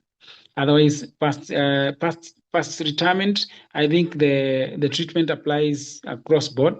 There is no special treatment on account of even those who are not having those challenges are also already exempted from tax as far as retirement benefits payments is concerned. So I saw the clarification on the NIF, and I think that stands for National Infrastructure Fund. And of course, that extends to the sovereign funds that you're now seeing. The only concern from an industry perspective that we're having is that the government now has an appetite for tapping into the retirement benefits funds from the retirement benefits sector, whereby they see these as potential funds for investing into that, that space.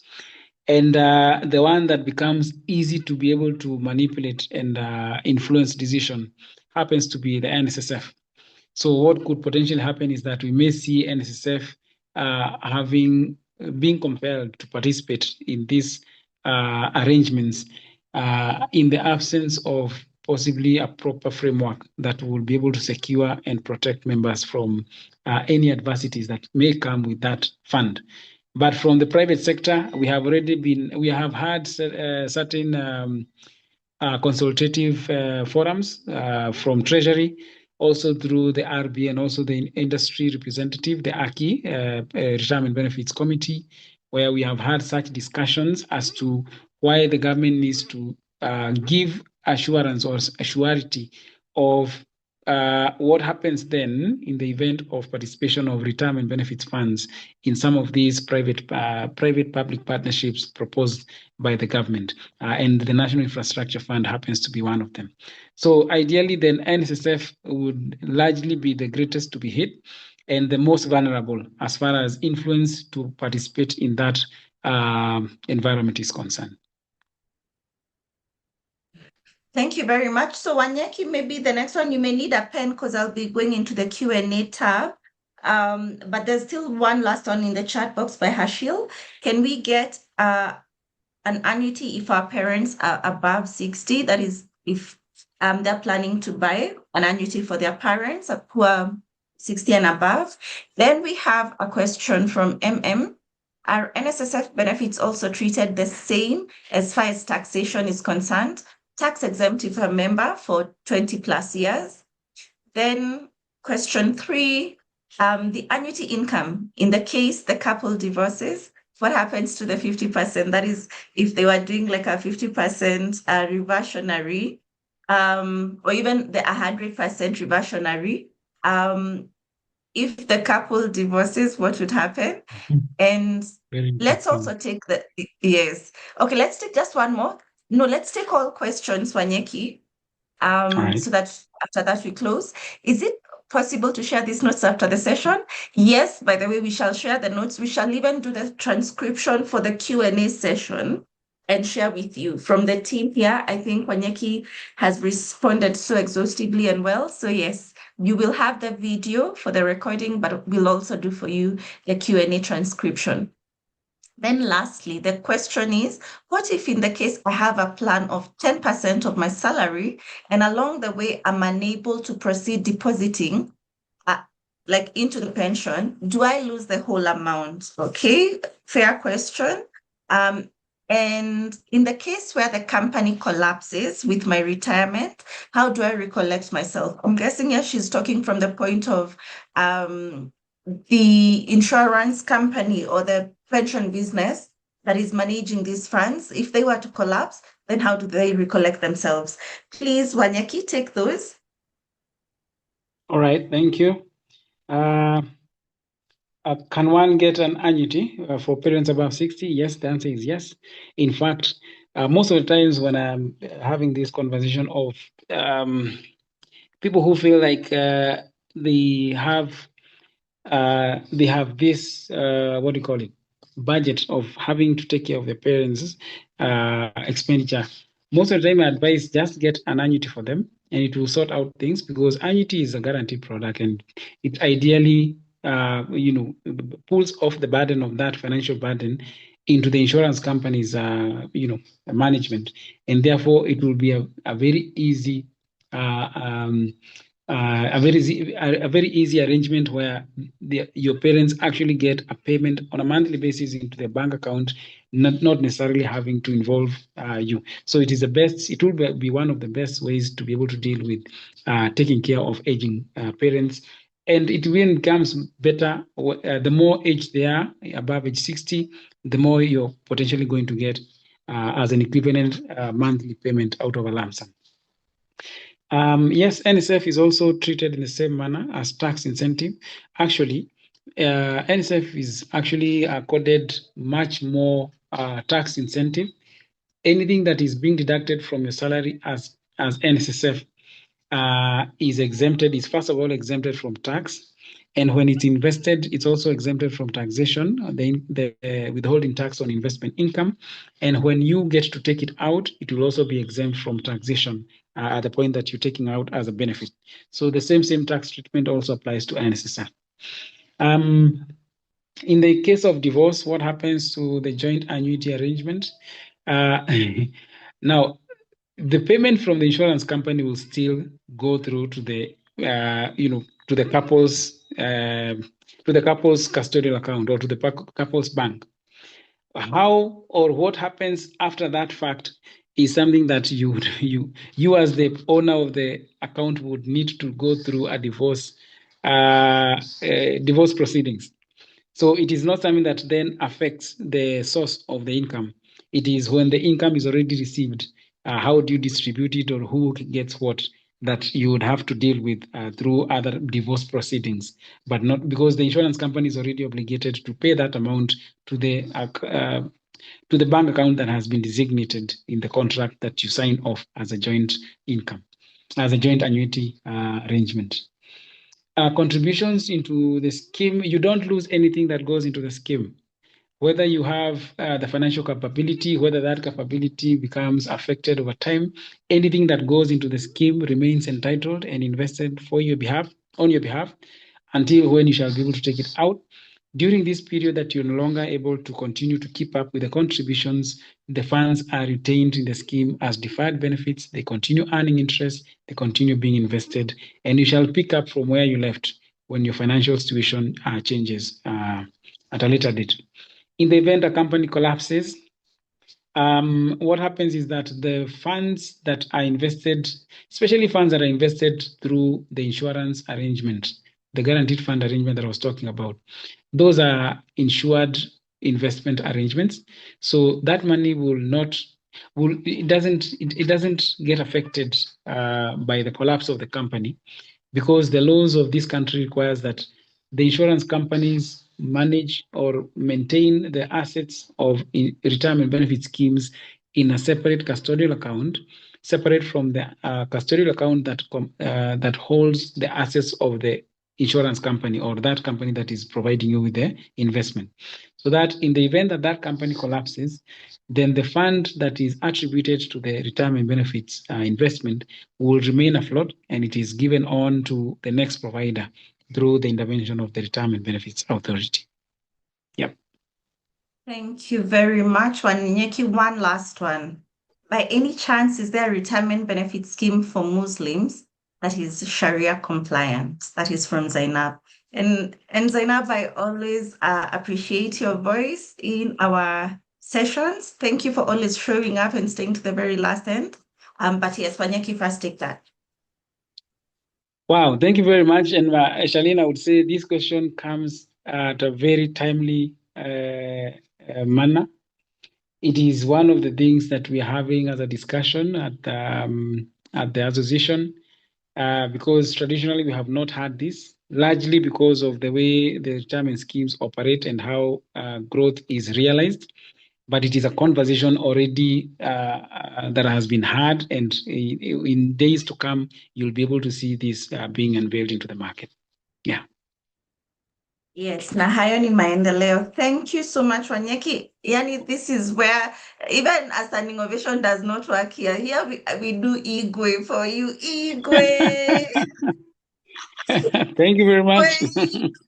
Oh, this was so fantastic. I am so grateful. This has been a treat to our community. You are so knowledgeable in this subject. Really, and I'm happy the community actually gets to see that I was not talking in hyperbole, because even as I was doing my videos, I was telling them what the most trusted and foremost authorities on matters pension planning. But what you do is you come in and you don't bring in the jargon, you simplify it, you make it look attainable, and definitely retirement planning and doing it right, structuring it right is definitely achievable. We are so grateful to you. I believe you've seen the flowers and the claps, Oh, yes, I have. in the call. We do hope this is the first of many engagements we will have with you. And for the community that's in this session, what I like to if you know how we even work here at Mama Bima, is we partner with the best. As you know, we are what you would call an IFA, an independent financial advisor. And I think we have the privilege of really also cherry picking from the best companies, but at the same time, building really good relationships with the very best, because we want to ensure our clients have access to the very best. So on Matters Pension, I work closely, very closely with Wanyeki. As at the beginning, I told you, he's the head of retirement benefits at Prudential Life. Fantastic scheme. The scheme that has the highest or the second highest average in terms of return over the past 6 years in the market.